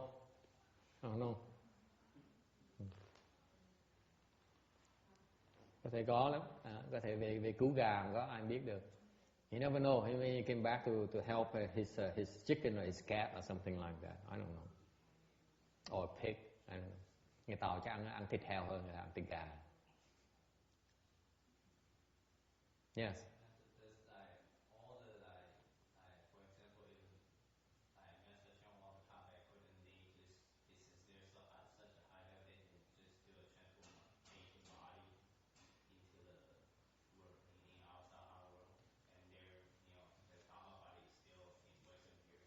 Sure. Well, they do. They go through that all those things. Okay, because that's the nature of the cultivation. How can they teach you unless you suffer? And they say, why don't you cross your legs? I know I personally do not like the pain, but I think it's very good for you, so you go ahead and do it. Okay? Then who's going to cross your legs? Are you willing to cross your legs if that's the case? The teacher has to do it first. Okay. Yes. It's for real. They really take a beating. And for many reasons, but it's more involved. I want to get into it right now. Yes, anyone else? Okay, I'm skipping slide 24. 24 tôi đi nhảy cái từng cái. I'm now on slide 25. So we finished talking about the vows. We're talking about the practice now. Okay. Nói về cái hạnh. Cái phần thứ ba, yếu tố thứ ba của cái tu pháp tịnh độ, tu cái hành. Okay.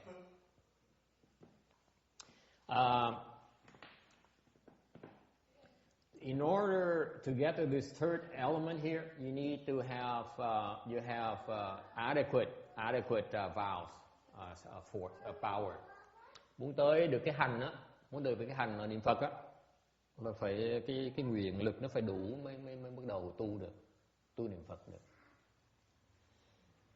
Okay. And phải đủ cái lực mới tu, đủ cái nguyện lực mới tu được cái niệm Phật. So do not take the fact that you're reciting the Buddha's name right now, you're able to recite the Buddha's name lightly. Đừng có tưởng niệm Phật là dễ đâu. Ngày hôm nay quý vị mà niệm Phật được là tại vì đã từng lập nguyện niệm Phật.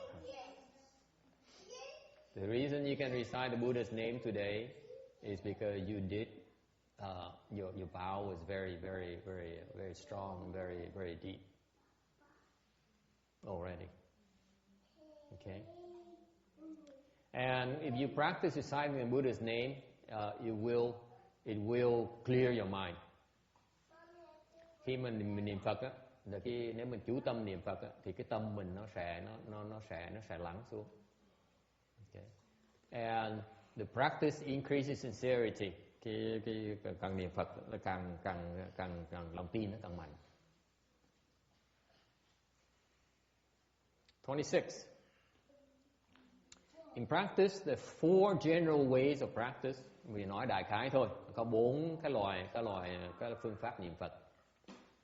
The contemplating and thinking recitation, cái quán tưởng. You contemplate, for example, the reward body or the three bodies. Hẳn như là mình quán cái báo thân của Phật, như trong cái bài kệ mà tán Phật mỗi ngày, mỗi cuối tuần mình niệm, mình tụng đó. Just like the praise that we praise every weekend. Okay. The okay, and then you're contemplating a Buddha image recitation. Cái phần thứ nhì, phương pháp thứ nhì là mình nhìn cái tượng Phật. Xong mình nhìn cái tượng Phật. Okay. You contemplate the image, the Buddha image, Buddha statue. Okay. And number 3, you hold the name or you decide the name. Cái thứ ba, phương pháp thứ ba là niệm cái trì danh hiệu. Number 4 is real mark recitation. Cái thứ tư là thực tướng niệm Phật. Okay. And the practice of Pureland also includes về cái pháp tịnh độ, pháp môn tịnh độ, cái pháp môn niệm Phật tịnh độ niệm Phật là cũng có includes bowing, cũng có lạy Phật ở trong, cũng có it also includes making offerings, cúng dường. Okay. Also includes repentance, cũng có trong đó có phần sám hối. All right. Any questions? And the objective of doing the Pureland is to obtain the one mind unconfused samadhi, recitation samadhi. Cái mục tiêu là mình tu pháp môn tịnh độ để mình đắc được, nhập được định, nhập được cái niệm Phật tam muội. Be very clear when you practice the Pureland. Ultimately, for now, okay, when you practice the Pureland, you try to enter to obtain the recitation samadhi. Mình niệm Phật á, là mục tiêu mình á, là mình muốn nhập cái niệm Phật tam muội. Okay. Niệm phổ san mê. Okay. Any questions? Any questions about the so far? Có ai thắc mắc gì không?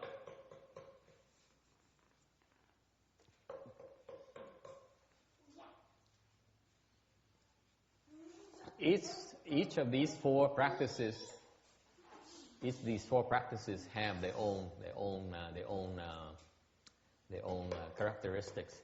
4 phương pháp đặc biệt này, 4 phương pháp chính này, mấy phương pháp sau là phương pháp phụ thôi. The remaining 5 through 7 are basically aiding practices. Okay, but the major four methods of reciting Buddha's name here is they have their own characteristics. They have their own kinds of pathways in terms of cultivation.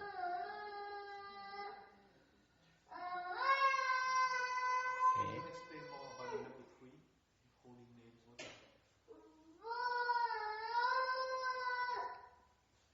holy names? Holy name is what we do. We recite the Buddha's name. It's the most popular. Cái phương pháp thứ ba là trì danh, đó là cái phương pháp mà nó thịnh hành nhất, là nó dễ tu nhất.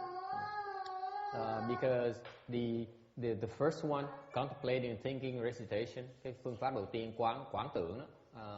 You probably need a lot of blessings. Cần nhiều phước mới tu được cái này. Không dễ đâu. Or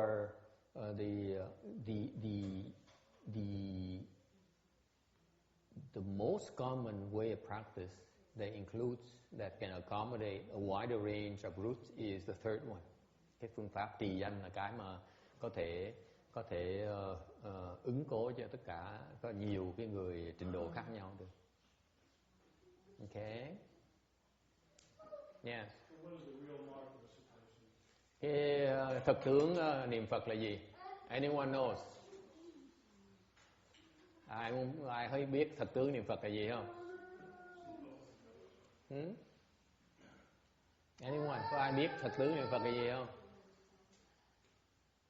What does Master Shen Hua explain? How does Master Shen explain Randy and Danny?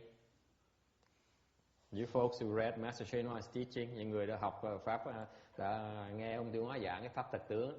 By the way, he's one of the few monks who dare explain about the real mark recitation. No one else explains it. Tôi ít nghe ông pháp sư nào tàu Việt Nam mà giảng thật tướng niệm Phật hết đó. Không ai giảng hết đó. Đúng không? It's true, right?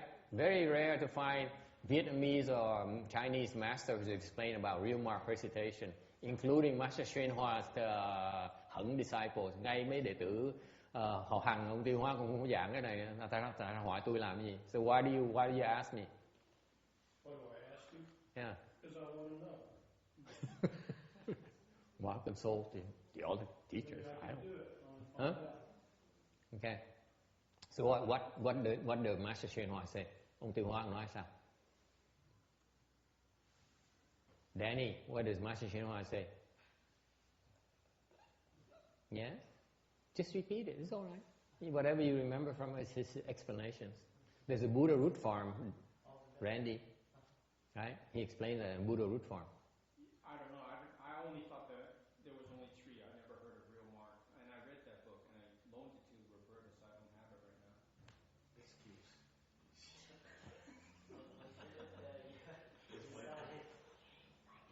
Until it doesn't get interrupted. Hmm?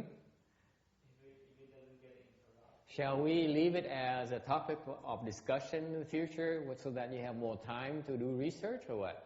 Quý vị muốn có thêm thì giờ để nghiên cứu cái phương pháp này. You go back to Master Shen Hua's books and tapes and teaching and read it up and then you can come back and do a presentation on that. Is that okay? Quý vị muốn nghiên cứu không? No. No. Why? You don't want to work for it? No. Không muốn nghiên cứu hả? That's the lower grade. Exactly. Tụi quỷ.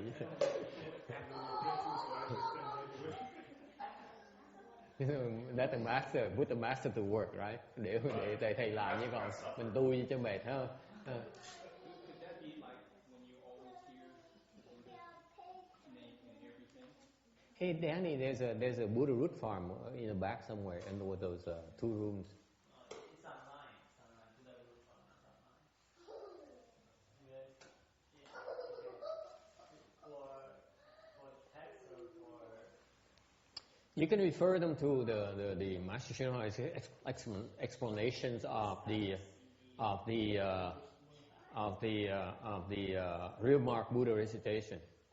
Có thể các vị có thể kiếm mấy cái sách mà Tiêu Hóa giảng về tiếng Tàu hoặc tiếng Anh á. Tôi nghĩ mấy người Việt Nam không dịch cái này đâu. I don't think the Vietnamese, his Vietnamese disciples dare explain this, translate this. If you do that, okay, if you do that, you'll be confused. Đọc cái ông Tiêu Hóa giảng á, quý vị sẽ bị tối. Because he does not explain it. Tại ông không giảng vậy. Basically what he says is that real mark recitation is Hoa Tổ. Khá ông kia nói rằng ông là giảng nhiều lắm.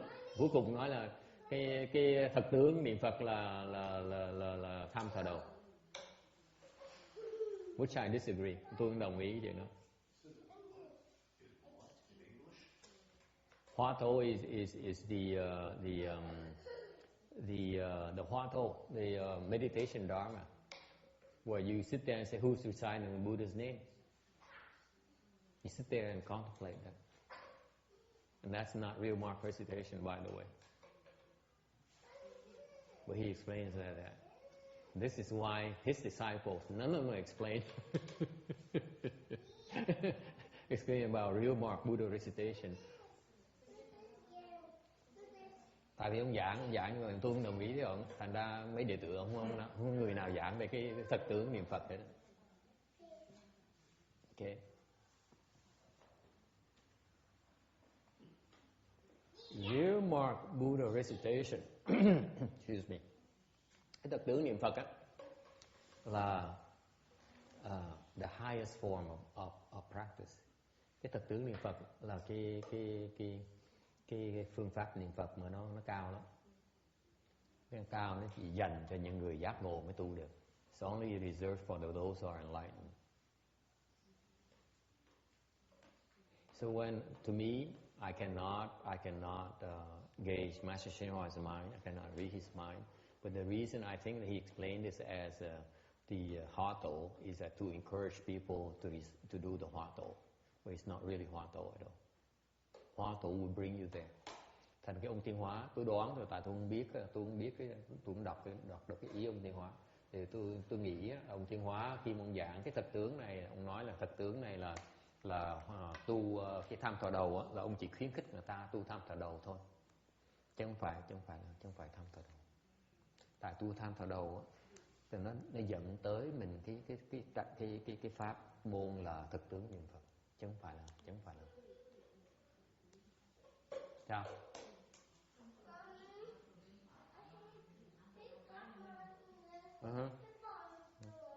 Nhưng điều đó không phải là thật tướng niệm Phật là khác.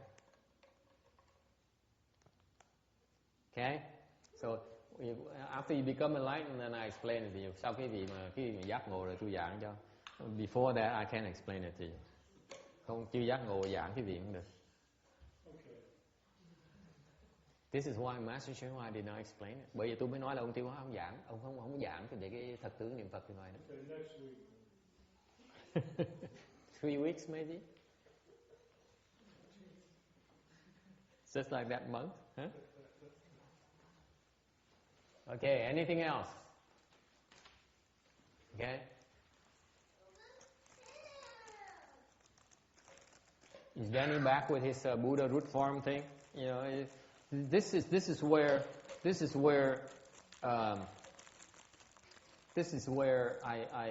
why when I read Master Hsien Hua's Buddha, the Pureland explanation of these 4 practices, the real mark recitation, the way he explained it, I could not understand. Hồi đó tôi bắt đầu đọc sách Tiên Hóa, theo ngài Tiên Hóa học cái pháp ngài, thì đọc cái sách về cái phần mà 4 cái phương pháp niệm Phật này, cái lúc mà ông giảng về cái thật tướng niệm Phật á, đọc không hiểu.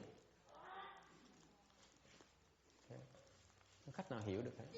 Sau này suy nghĩ rồi mới hiểu là té ra ông có giảng vậy đó. Now later on I looked at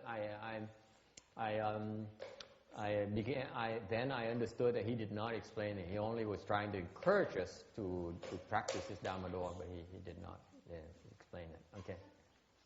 Any other question? Can I move on? I go into some greater detail about the practice. Giảng về cái phương pháp hành tí hơn một tí.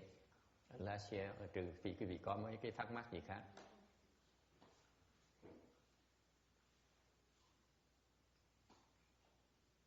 Okay. Did you find it? Buddha root form? Yeah, even if you find it, it's not. He doesn't do a good job explaining it. He doesn't do it right. It's wrong. Ông giảng không đúng.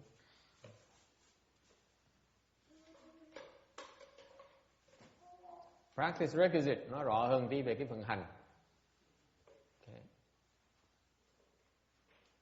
Cái pháp môn tịnh độ, người nói tu pháp môn tịnh độ, muốn nói tu tịnh độ là phải nói về cái chuyện niệm Phật. When you talk about Pureland, you need to talk about the recitation practice. Okay. Without the practice itself, you cannot reach your goal. Tại vì nếu không có niệm Phật thì không thể nào đạt tới cái mục tiêu của mình hết. Okay. The practice itself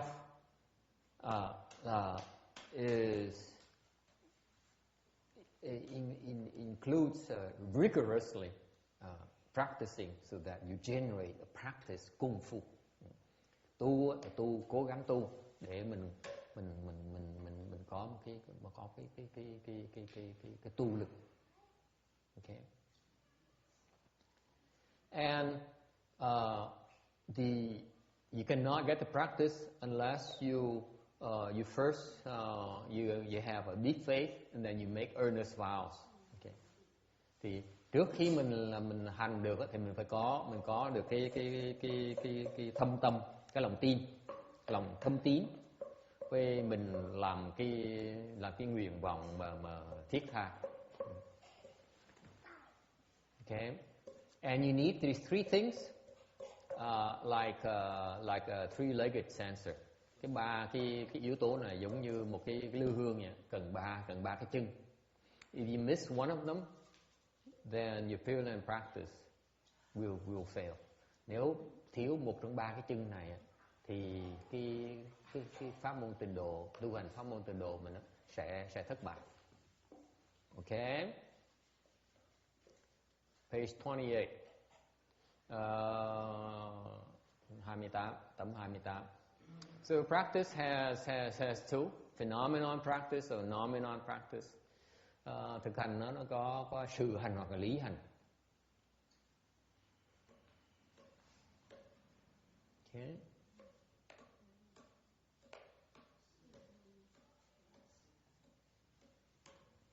The phenomenon practice, cái sự hành they belong to the phenomenon marks. Nó thuộc về cái sự tướng. Here, the residing mind, đây là cái tâm, cái tâm mà niệm Phật, or subject. You heard of the subject and object. Cái tâm niệm Phật gọi là sở, hoặc là cái năng, xin lỗi.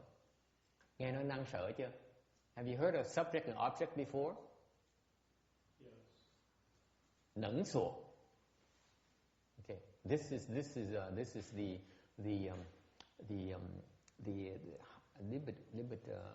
deeper level of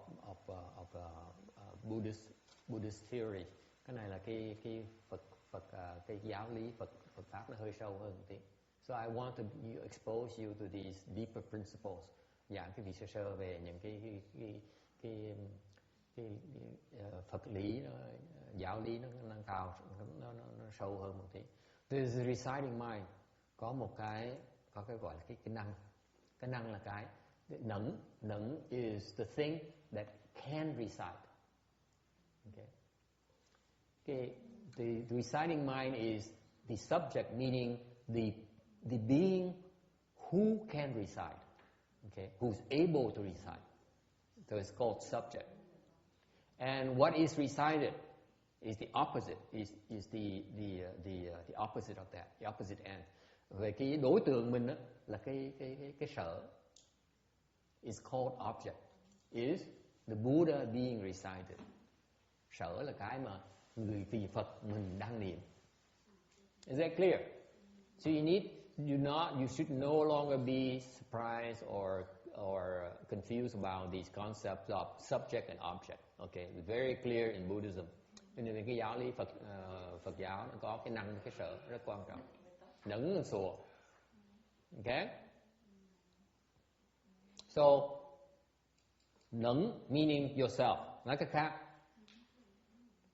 cái năng á, là cái mình, người mình, cái cá nhân của mình. So the subject is the person, is ourselves. Okay, and then the act of the karma creation, we reside the object. Mình năng, cái năng gọi là cái sở, có tương đương, nó song song với nhau. Có năng này có sở. Okay, so as long as there's a subject, there's an object. Is the Buddha. So the subject is the person who decides. The object is the Buddha being resided. Is that clear? Okay. So in this phenomenon recitation, thần khi mình niệm Phật á, trong về cái sự niệm á, okay, then the subject and object should be clear and distinct. Khi mình niệm Phật á, tới cái trình độ này á, thì mình thấy rõ ràng cái người đang niệm Phật và cái người và cái vị Phật đang được bị niệm.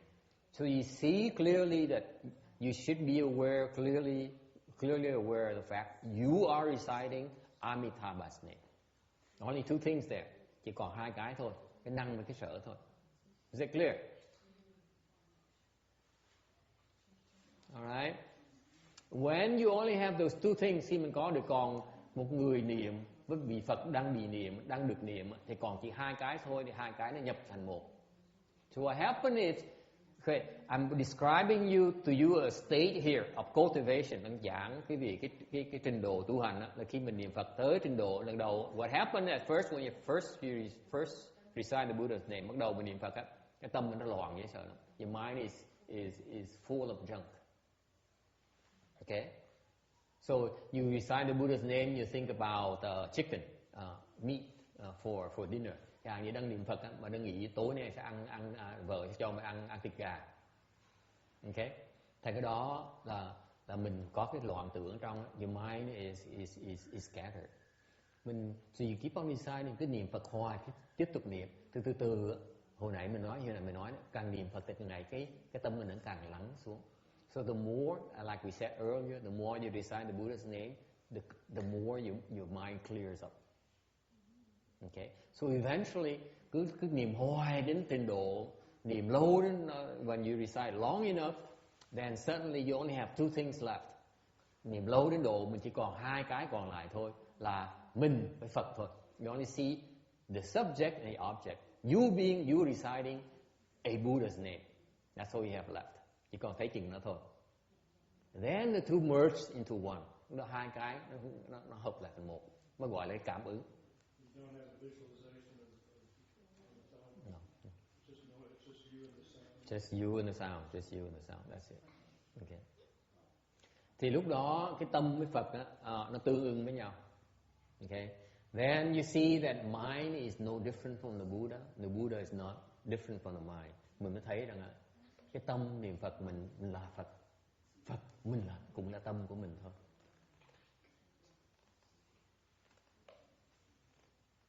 Okay.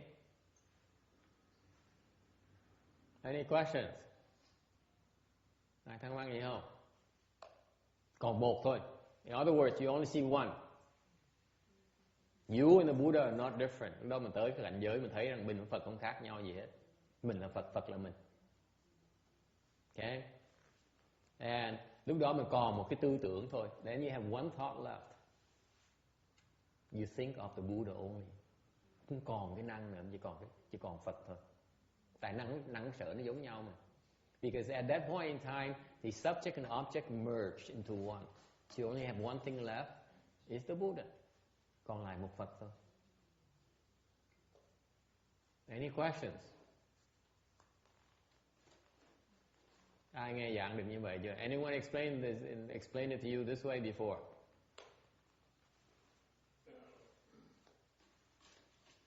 Yes? So all you have left is the Buddha. It doesn't mean you are the Buddha. No.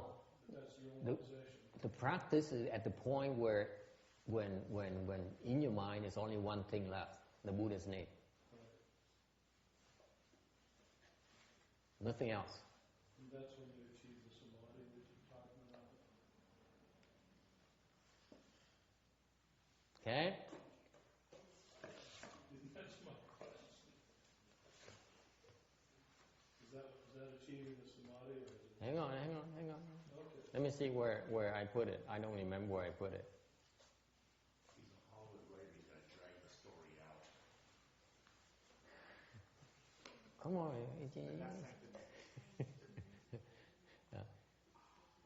I'm coming to that.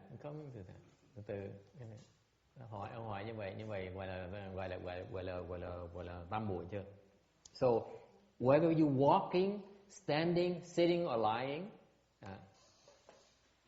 thì trong cái đó, hoặc lúc mình ngồi, hoặc là đứng, hoặc là đi, hoặc là nằm, okay, you still are not apart from the Buddha.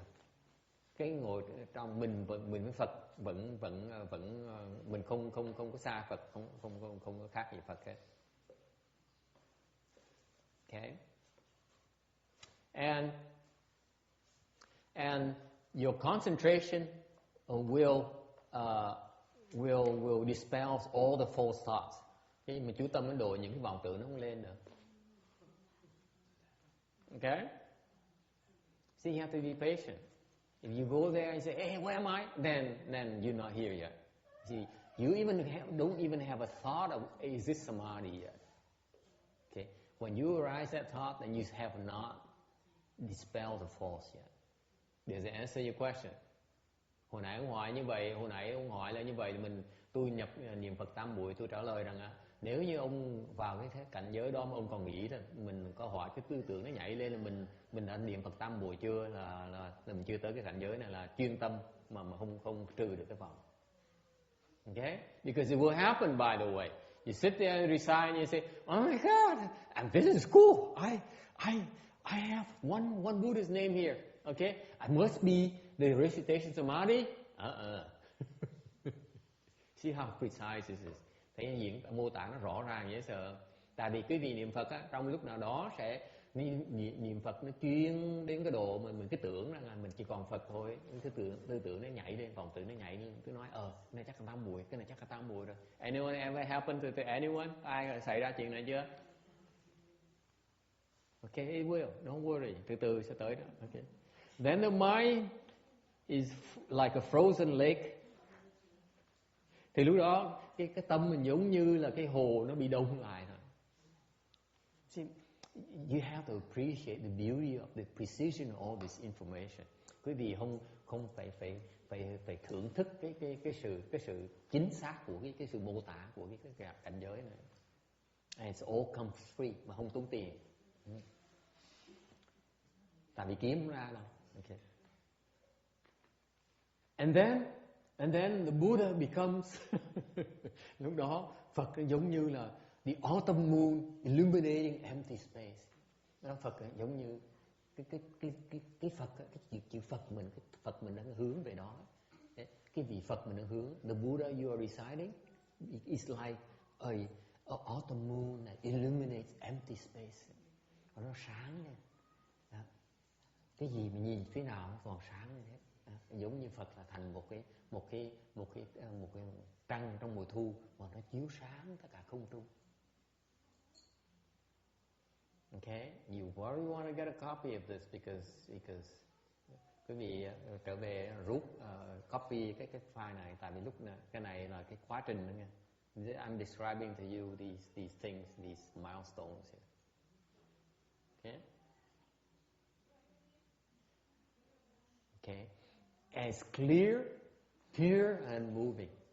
Lúc đó mình sáng, okay, mình thanh tịnh và mình bất động. See, you miss all this during the chanchi. Cái hiền thất vừa rồi quý vị tiếc là không có tu gắt gao quá, không thấy được cảnh giới này. What? Then you enter samadhi. Đó nhập định. This is residing in your head or you are Residing. Residing in your head. Not like Out, just as one. Doesn't matter. Ông nào hỏi là mình niệm ra tiếng là niệm không ra tiếng cũng giống nhau. Any questions?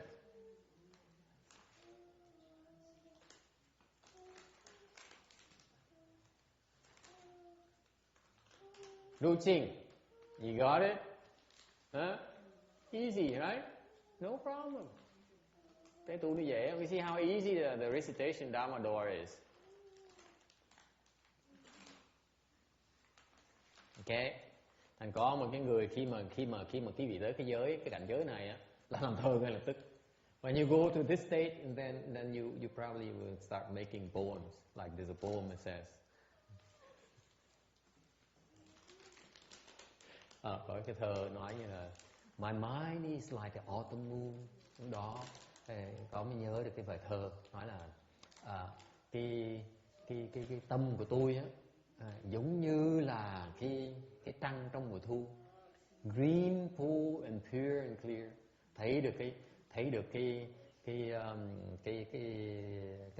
cái hồ màu xanh, thanh tịnh và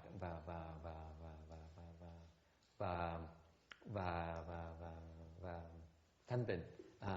Nothing can compare. How can I express it? Không có gì mà nó giống như vậy. Không cách nào mình diễn tả được hết. Okay? This is very Chinese. Mấy tụi Tàu như vậy. Đụng cái miệng làm thơ ngay lập tức. This is how the Chinese are. As soon as they get something cool, they make a poem. From wisdom. Đã từ huệ mà làm ra thơ nghe. But it's unlike I hate to badmouth a lot of these monks I know who likes to make poetry. Tôi xin nói xấu một cái vài thầy tôi quen rất rõ là cái thích làm thơ lắm. That's why you said that the chant door and the Buddha reciting door is not different. It's not different. They end up the same. Same spot. That's right to the point of almost waking up and becoming light, right at that moment, the empty space is vanished. No, not yet. Not yet. Let's just make it look like it, but it's not. It's very far from it. It's not that easy, Randy. Yeah. Ông ngoại vậy chứ như vậy thì cái tịnh độ với là thiền môn nó giống nhau hả? Đương nhiên giống rồi. Cái này phải cái cảnh giới của cái người giác ngộ không? Cái này giống như trước khi giác ngộ nó không? Cái này còn xa giác ngộ dễ sợ, xa không thể tưởng được. Okay? But I was saying that there are a lot of people, because according to the Chan school, well, if you become enlightened, then you can make poetry. Okay, they usually make a poetry to mark that moment, like they ngồi suy diễn. Thường theo cái thiền tông người ta khi mà ta giác ngộ, như ngài Hư Vân đó, ngài giác ngộ một cái ngài biên thơ ngay. So a lot of monks I know they write a lot of poetry. Mình có quen nhiều thầy nhiều cô biên thơ nhiều dễ sợ. Sáng tác thơ đó, trời, đặt tên là tu sĩ. They're monks, nuns, but they also have a pen name. Tu sĩ có được cái thơ gọi là có cái tên, có một cái tác giả thơ, tên tác giả thơ nữa. Nổi tiếng dễ sợ. Okay. It's a form of false thinking because they are nowhere near enlightenment and yet they like to write poetry to I guess impress themselves. Cái đó là một cái loại vọng tưởng tại còn xa đó, không biết tu, không biết niệm Phật mà cứ không biết luyện công mà cứ đòi làm thơ. Tại vì chắc là muốn thơm. Anyway, any other questions? Ai thắc mắc gì nữa không? Okay. The one mind unconfused, nhất tâm bất loạn. Okay, you attain the phenomenon one mind unconfused. Cái này là đắc được cái cảnh giới mới nói đó là cảnh giới của cái nhất tâm bất loạn. Về cái sự nhất tâm bất loạn. You attain the phenomenon one mind unconfused recitation. Is it clear? Okay. It is said, nói rằng á, holding Buddha's name, niệm Phật á, it's like that state here, cái cảnh giới đó giống như it's like an arm to arm that connects the chest. It's all continuous. Okay, because without the connection, it doesn't work. Cái này là cái dù nó giống như là quyền phục ưng, có nghĩa là sao? Là cái tay á, nó phải liền với nhau qua cái ngực. Nếu không có liền như vậy, không thể nào ngoài là cái nhất tâm bất loạn được. If you have the discontinuity between the arm and arm without the chest here, then it's not called one mind unconfused. Okay? And you can solidly hold in mind without forgetting. Lúc đó mình có thể giữ được cái niệm Phật đó mà không quên. No other thought. Không có một cái vọng tưởng nào khác hết đó. Thought after thought. Cái niệm này tiếp tục cái niệm khác. Okay. Để chỉ một cái niệm Phật thôi. Không có gì ở giữa hết. Nothing between the Amitabha's name. Mình nói A Di Đà Phật, rồi xong mình nghĩ đồ ăn, xong mình A Di Đà Phật tiếp. Okay. So, for example, you say Amitabha, and then you say ice cream. Ice cream, and then Amitabha. You say, what's with that Haagen-Dazs ice cream, okay? And then that coffee Haagen-Dazs ice cream, Amitabha, and then Haagen-Dazs vanilla ice cream, And Amitabha, Haagen-Dazs chocolate ice cream. You know, you see, some people are obsessed about ice creams. Chẳng hạn như mấy người mà ta thích ăn kem, người ta một người á, người dạy theo niệm Phật á, niệm Phật một cái là niệm A Di Đà Phật, sau này kem, sau này A Di Đà Phật, sau này kem mocha, A Di Đà Phật, kem vanilla, ok. Nếu như vậy không phải là nhất tâm bất loạn. You have any thought in between two Amitabha is not called one mind and confused. Is it clear? Thought after thought is only one Amitabha, not mixed, okay, not discontinuous. Đã không phải xen kẽ và mà mình không ngừng lại nữa. You don't stop in middle and say Amitabha, say what is it again? What is it again? Không phải là mình vừa mới niệm Phật một cái xong mình ngừng lại, mình nói niệm A Di Đà Phật xong rồi cái gì đó A Di Đà Phật xong rồi A Di Đà Phật, cái đó vẫn ngừng, cái đó là gọi là bị gián đoạn, okay? That is then called true vigorous Buddha recitation. Cái đó là đích thị, là cái tinh tấn niệm Phật. Okay? Any other question? Any questions? Okay? So what is it? Thành ra is it clear now? So now you know of it? Yes. Phải hỏi, phải cần nhập thất mới làm gì được hay là sao? Hả? Dễ hơn.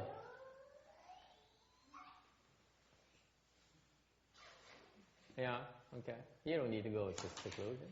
Không cần phải nhập thất mới vào được. No need to. Okay. Yeah.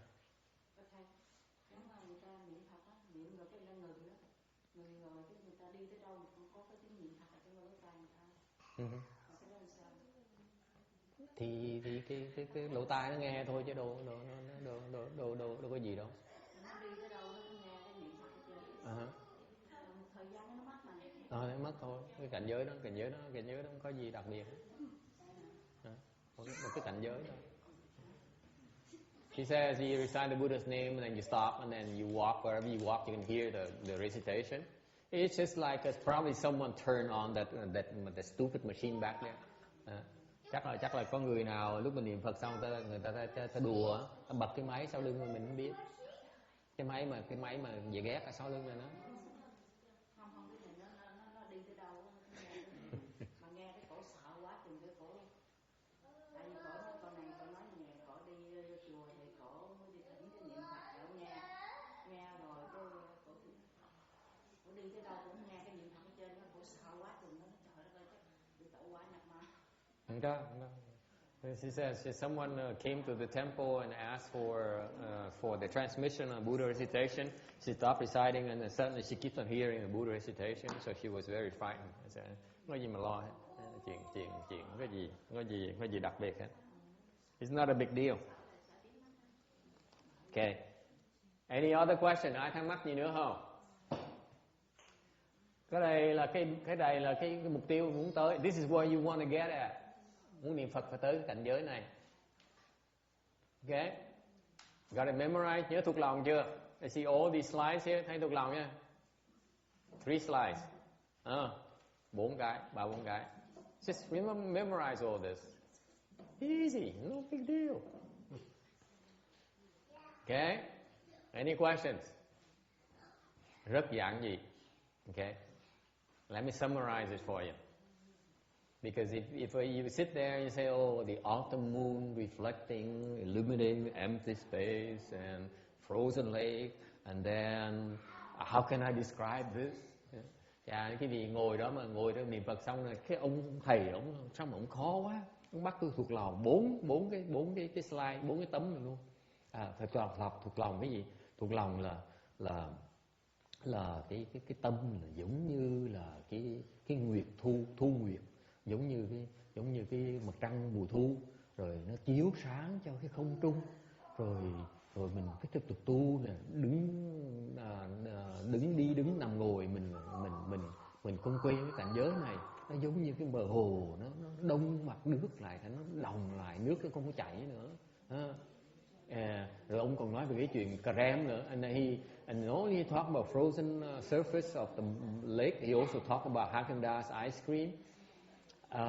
This is too much for me. Cái này nhiều quá, nhớ không được. Okay, nhớ một chuyện thôi.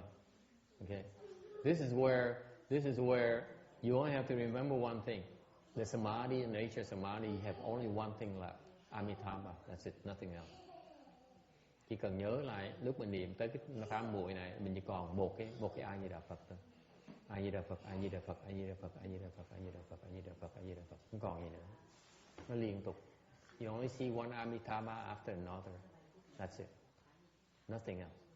Not even a thought that you are reciting Amitabha, not the thought about Haagen-Dazs, nor any thought about anything at all. Just Amitabha after Amitabha after Amitabha. Chỉ còn cái niệm A Di Đà Phật, A Di Đà Phật, không còn gì khác nữa. Liên tục như vậy.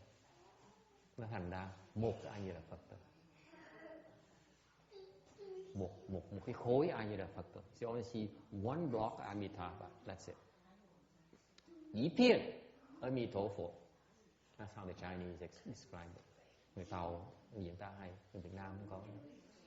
Bởi vì phải qua Tàu học Pháp mới thấy được cái Pháp này.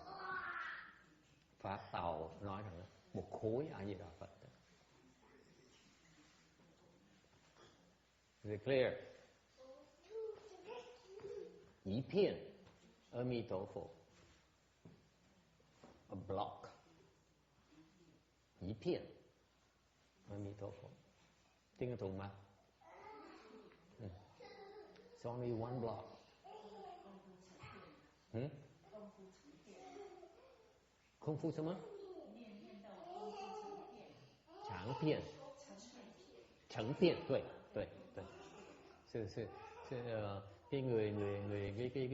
Cái pháp tịnh độ bên Tàu á, ta nói rõ ràng là một khối thôi.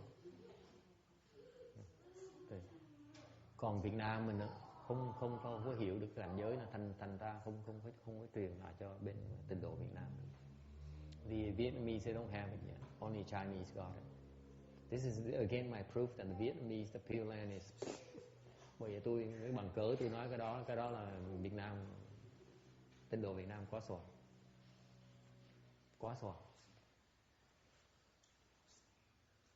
Ok. Ngồi cái chuyện mà niệm Phật 8 buổi không có dạy người ta được. Even the Buddha recitation samadhi, they can't even teach it in Vietnamese. What about, you know, it's just you don't get it. Trình độ niệm Phật còn thấp quá. Ok. Any question? Ai thắc mắc gì không? Cái này á, cái này ta chỉ nói thôi, người ta nói thôi, người ta không biết nha. Yeah.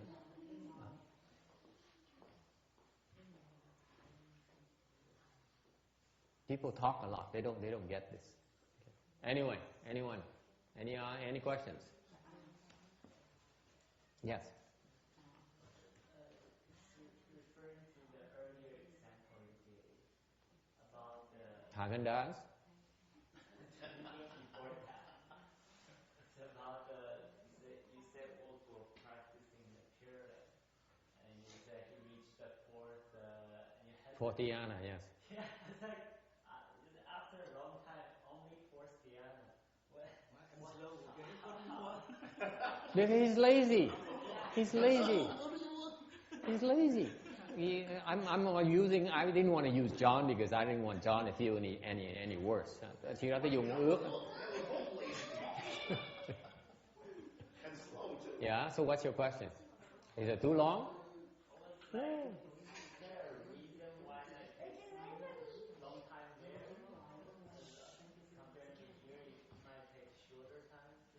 Yeah, there's a reason, but I don't want to go into it. Okay. The reason why is slower and faster here. There's a reason for it, but it's just too complicated. I don't have time to go into all these details. You ask too many questions. You know, I need to save something for rainy days. Phải để dành cái trường hợp trời mưa hay là trường hợp mà cần tiền. Or when I need money, something like that. You know, I can't give it all for free. Cho hoài đâu được. Okay. Anything else? Ai thắc mắc gì nữa không? Okay, now we go into nomenon, and I don't think we have time for that. Tôi giảng về sự tam muội thôi. I only talk about the phenomenon samadhi. We need to go into nomenon samadhi, okay? Mình phải giảng về cái lý Cái lý tam muội nữa là khác nữa. Alright. Any questions? But we don't have time. Đều không đủ thời giờ. Chắc là we need to stop here because we have a Chinese class to go to. Ru Ching has to teach Chinese. Ngày nay phải có cô giáo dạy tiếng Tàu. So we have to stop here and number 33. Any questions? Ai thắc mắc gì không? Dễ mà. That's easy, right? That's what this recitation thing is about. You just go there and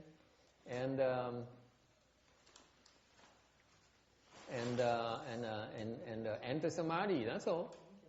So supposedly you do this 10 times, you can go to Pureland. Yes. 10 recitation. That's it. 10 times. Chỉ cần niệm Phật như vậy, cái được niệm Phật được cái sự của tam muội này 10 lần thôi, niệm 10 vị A Di Đà Phật. A Di Amitabha 10 times. 10 lần thôi là chắc chắn sẽ được vãng sanh. You don't need anything else. Không cần gì nữa. Tha hồ đi ăn cà rem. Okay. After that you can go and eat all the ice cream you want. Eat all the chicken you want. Serious. That's right. Serious. No, what if you decide to come back? Then you have to learn to practice again. Every time you come back, you have to learn it over again. You have to start from square one again. Rồi mỗi lần mình trở lại sao? Trở lại mình bắt đầu đi tập đi lại, rồi tập bú sữa, rồi xong rồi tập đi, rồi xong tập bò, rồi tập bò, xong tập đi, rồi xong rồi tập chạy, rồi này nọ, rồi xong tập niệm Phật, bắt đầu lại từ đầu chí cuối. Tại mỗi lần mà mình luân hồi cực lắm. That's why every time we come back, it's a lot of work. It's a lot of hassle. It's not worth it. Let me tell you. Nói thiệt quý vị, không đáng. Trở lại gì mệt lắm. Kệ cho làm gà làm vịt. Let them become chicken and ducks. Serve them right. Ác là đáng mà chịu. Yes? But then you contradict yourself because you are saying that we should go into higher grade to come back and help. And then here you say just it's a lot of hassle. No, I'm not contradicting myself. It's just a lot of hassle. And sometimes just to save one chicken, to me, is not worth it. Am I contradicting myself? Ông đừng bắt bẻ tôi. Nói vậy chứ thầy mới nói là phải mình tu để mình thượng phẩm lên trở về mình giúp đời giúp người. Tôi nói như vậy là rồi thầy nói là không nên trở lại, tại trở lại nó phiền phức, có nhiều cái phiền não lắm. Tôi nói đâu có đâu. Tôi nói đối với tôi đâu có nói nó ngược lại đâu. Tôi chỉ nói là nếu như mình trở lại mình cứu một con gà, con vịt thôi thì đối tôi nó không đáng. Khổ tôi cực nhọc cứu được con gà, cứu làm gì? Kệ cho con gà, con gà cho đáng chịu. Yes. So if we don't come back, then all our karma is finished over there. Then basically we have to finish all our karma in Western mind. What karma? You have no karma there. You just cultivate until you become a Buddha. What karma are you talking about? The karma we created in past life before we went there. Still holding the thing. They just suspend it until you come back. You don't come back, no problem. This is why ông hỏi gì chứ những cái nghiệp cũ mình là sao? Tôi nói nghiệp cũ nó ngưng trệ lại, chừng nào mà trở lại nó mới chín được, chứ còn mình trở lại sao nó rượt mình được? You don't come back, they can't get at you. So ideally, chẳng hạn như ví dụ tôi nói I teach you a easy way to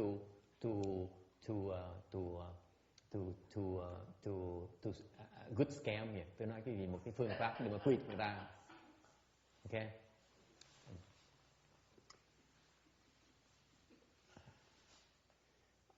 Confucius says that no one, to have to repay your debt is a very unhappy event. Ông Khổng Tử nói đó. Ông Khổng Tử nói nhưng mà tôi nói nha, ông nói rồi. Cái mình phải trả lại nợ là cái việc bất hạnh. Anyone heard that before? Ai nghe nói chuyện này chưa? Khổng Tử nói đó nghe, nói là mình trả lại nợ người ta chuyện rất bất hạnh, chuyện không tốt. Okay. Says no one likes to repay repay your creditors. I certainly don't. Do you? Yes. Okay, you're different. Anyway, this is where we differ. Anyway, so he says, so one way that you can avoid repaying your creditors, một cách là mình quỵt nợ là gì? Mình vãng sanh. You get reborn to Western Bliss Pureland. That's how you can escape them. Mình vãng sanh một cái, mình thoát từ nợ chủ, đúng không? Như điều, the problem still is that, để cái kẹt vẫn là chừng nào mình ló đâu ra, nó chụp cổ mình lại được. So the problem still is that you try to come back and try to save a chicken, they still can grab at you. So what to do? The question that Randy has is, bây giờ mình còn cái nghiệp cũ đó, mình làm sao mình né bây giờ? Easy, yeah, okay. How? Làm cách nào bây giờ? Hả? Don't come back, đừng trở lại. Một cách là không trở lại. Không trở lại sao mình thành Phật? If you don't come back, how can you become a Buddha? So you have to come back. Mới thành Phật hả? Yes, yes. Yes, the young lady back there, she raised her hand. She's gonna say something. Yeah, nó trả lời đó. No, you don't know. You don't have the answer. Why did you raise your arm? I was so happy when you raised your arm. Oh, a smart one.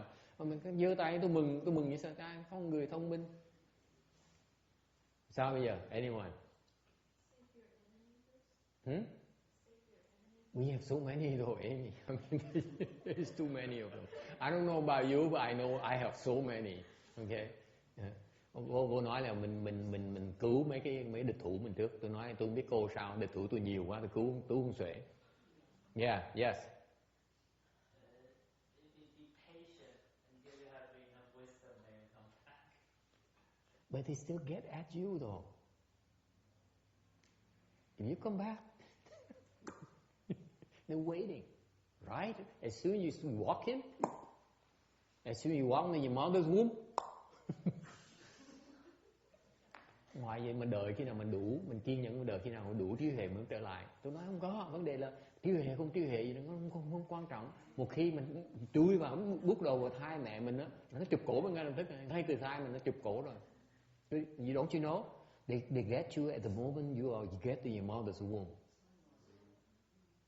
Lỡ dại mà chui vào đầu thai, vào thai mẹ mình là nó chụp cổ ngay lúc đó mà không biết.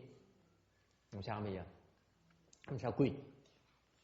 How do you get away without repaying them? You repay it. Huh? You repay it. You're no fun. Nói mình trả có gì vui đâu. Remember I just preceded you that Confucius himself said having to repay your creditor is a very unhappy event for any person's life. But you're not moved at that point. Yes. Thầy, nếu mình đi bển rồi mình chiếu nợ, thì mình bển mình tu mình hồi hướng cái công đức về hôm nay cho những người.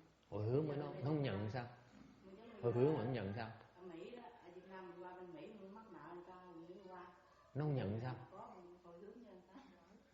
Nó không nhận mình đâu có gỡ được This is very interesting. Tại vì because she says that why don't we cultivate and we transfer the merit and virtue back to our creditors so that they get it. I said, what if they refuse it? Have you seen The Merchant of Venice? Quý vị nghe cái chuyện Shakespeare's Merchant of Venice? Nghe đọc cái chuyện ông Shakespeare về cái chuyện về cái người thương gia ở thành phố Venice không? You know the story?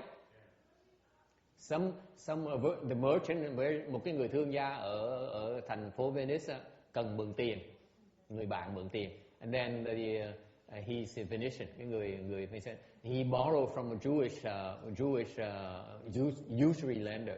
Ông đi mượn tiền người Do Thái này nó tham mà nó ác dễ sợ lắm. This Jewish guy is very greedy and very mean. And he says, you know, your credit worthy. Cái ông này ông giàu, ông thương gia giàu, thành cái người cho mượn Do Thái mới nói rằng translate for her, this is Merchant Venice. Does she know? Oh, this is a beautiful story. I love Shakespeare. Mình đang kể chuyện Shakespeare quý vị nghe. Nó ly kỳ dễ sợ.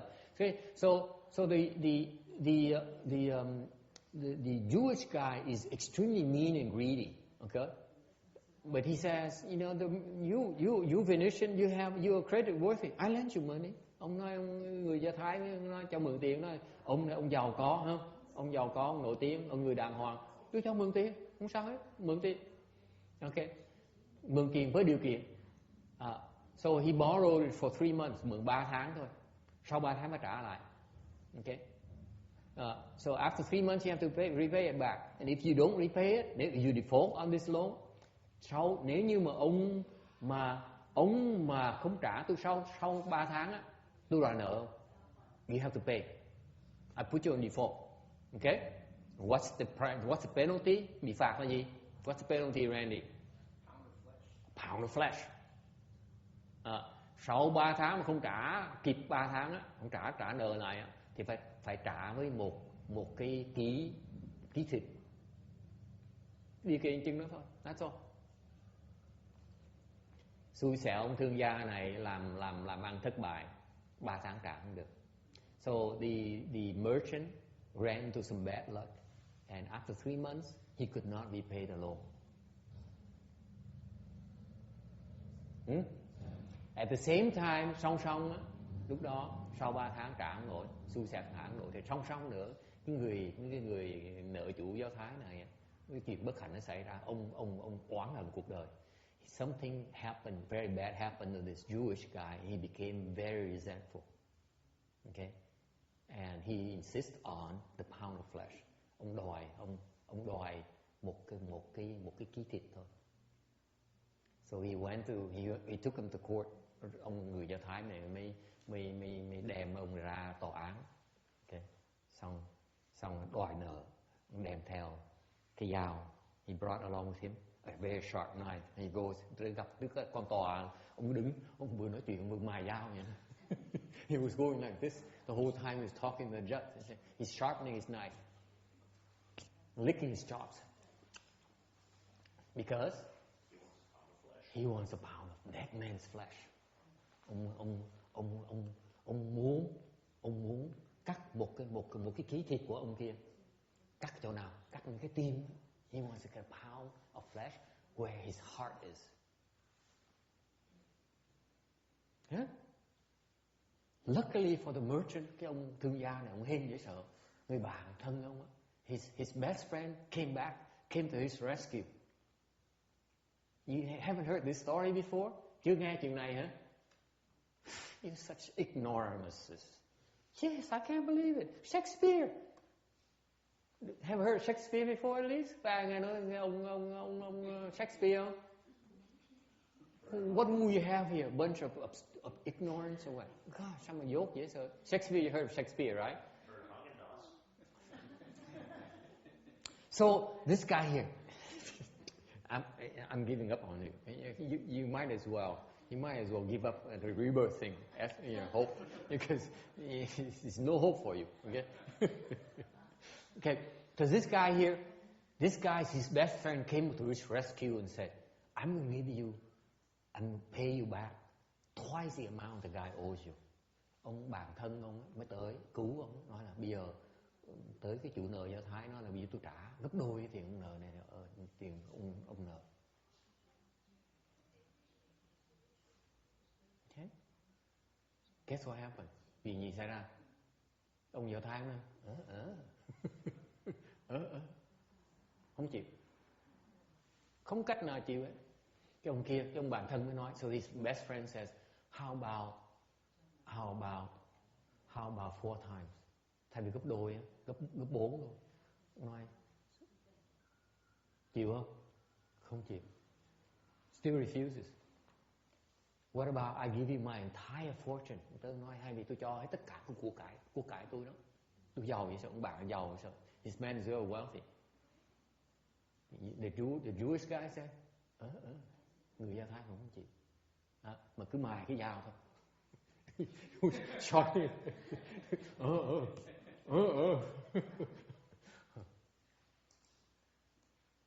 Trả nợ tao không nhận, làm sao bây giờ? Làm sao bây giờ? So we have to wait for next time before I tell you the end of the story.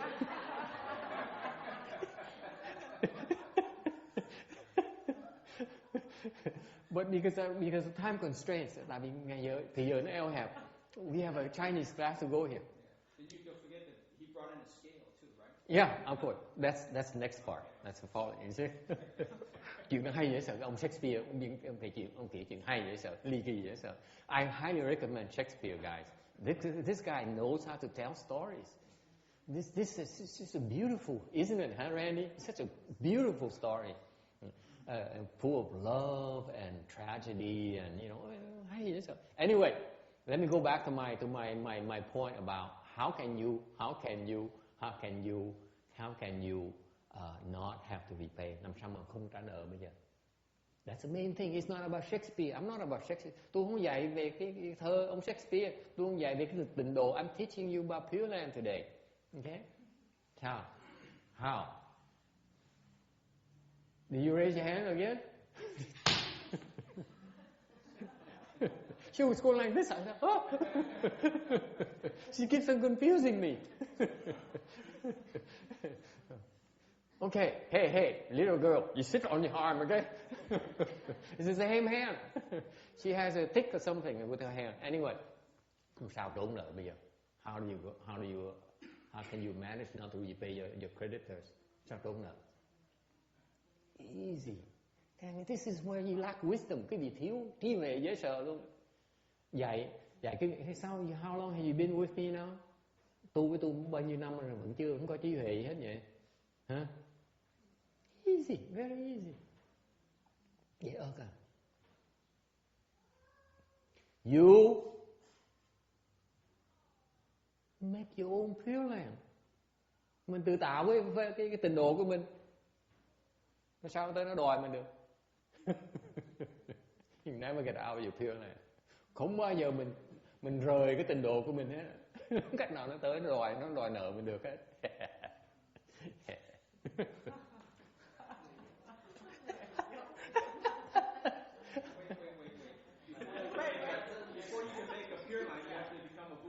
Yeah.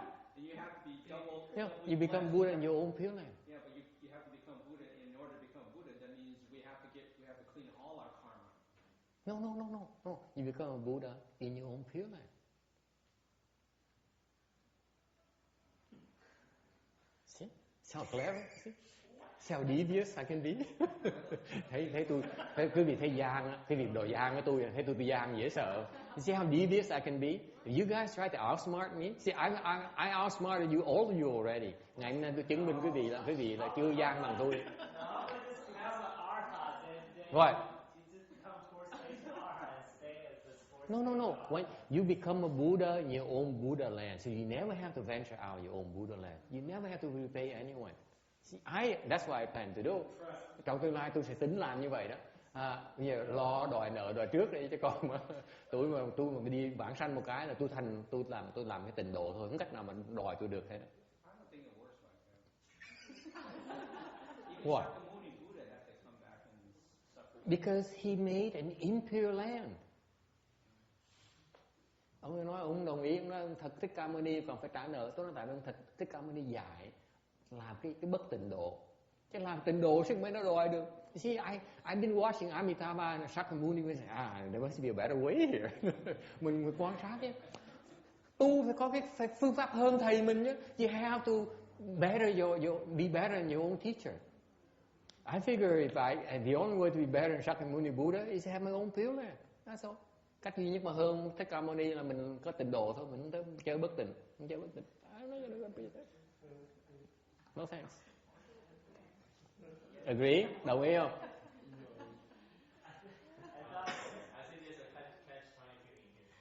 What? If you do, let me know because that's what I plan to do.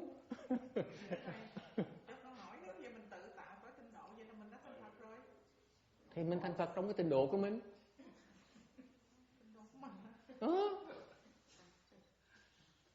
Yeah. They can. I vow they cannot come to my Pureland. Nó nói là mấy chủ nợ nó tới nó đòi cái trình độ tôi nói là tôi nguyện khi tôi thành Phật á, chủ nợ tôi không được tới trình độ tôi.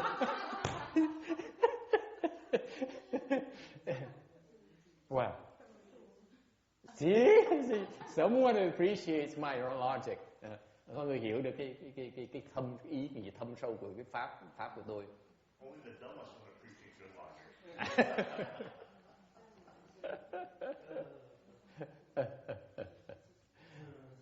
Okay, and we have to end it here. Okay, you agree with that? Có ai có học luận được cái lý luận của tôi không?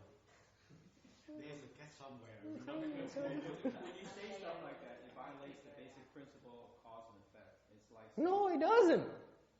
well, it does because it's like saying that you create some way to escape it. I mean, I think we all have to pay it back in the end, no matter what. You don't. You see, this is what I've been pulling your legs about. There's a way to erase it.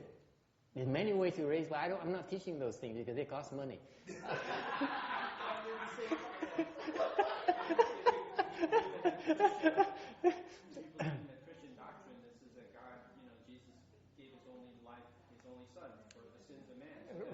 Randy, this is where you need to have more faith in my Dharma.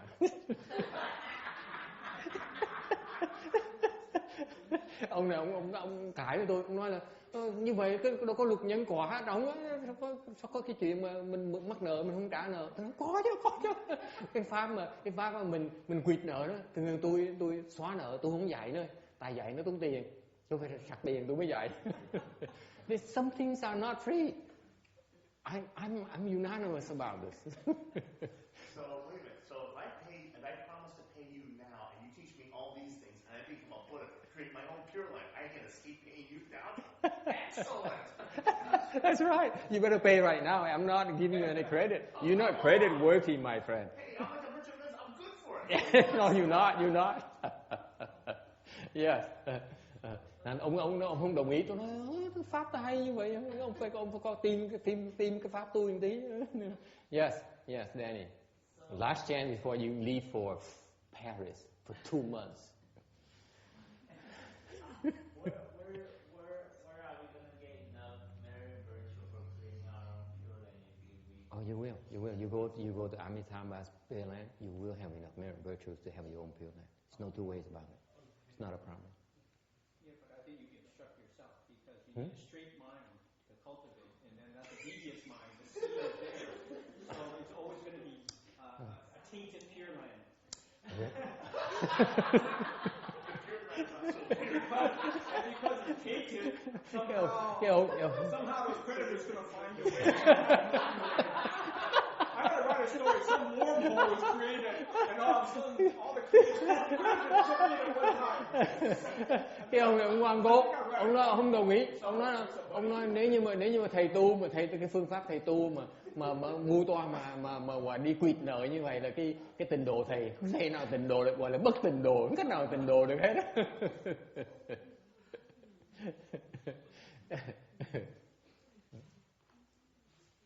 See, this is where you don't understand Mahayana. Bởi vì ông này kẹt, ông hiểu đại thừa á. Mahayana is okay to not repay your creditors. Who says you have to repay your creditors? Just I'm not teaching you doesn't mean that it's not there. Bởi vì tôi nói cái pháp đại thừa nó hay vậy đó. Mình quỵt được mà, có pháp quỵt mà. There's a way to cheat people. But we simply don't teach them, that's all. Thật nói thiệt quý vị, quỵt dễ lắm, có nhiều phương pháp quỵt dễ sợ, nhiều phương pháp quỵt dễ sợ, nhưng để không dạy thôi à.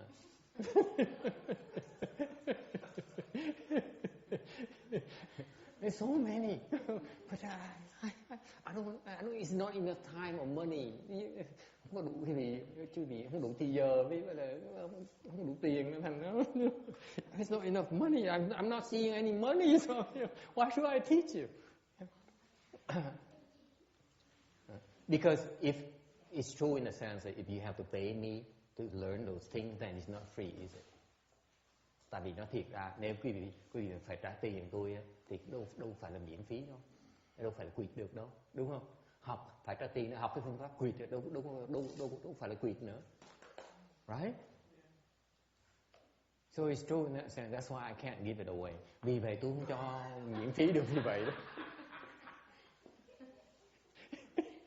You see the logic behind that? It's there. Oh, I love you so evil. Cái ông này ông ác dễ sợ. Tôi thích mấy cái loại ác như vậy. I enjoy those evil types of evil people. It's Mahayana includes that. Do not think Mahayana is all goodness. Đừng có tưởng là cái đại thừa mình là toàn thiện không nghe. Có đại thiện, có đại ác. If you have great good, you should have a equally great evil. Okay? So if there's a way, there's certainly many different Dharma doors to do it. Có nhiều phương pháp dễ sợ.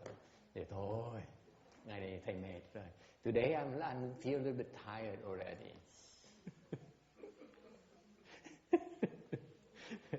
Okay, we end here today. We'll do the transference and go to Chinese class because we have a lot of young people here more interested in Chinese than learning how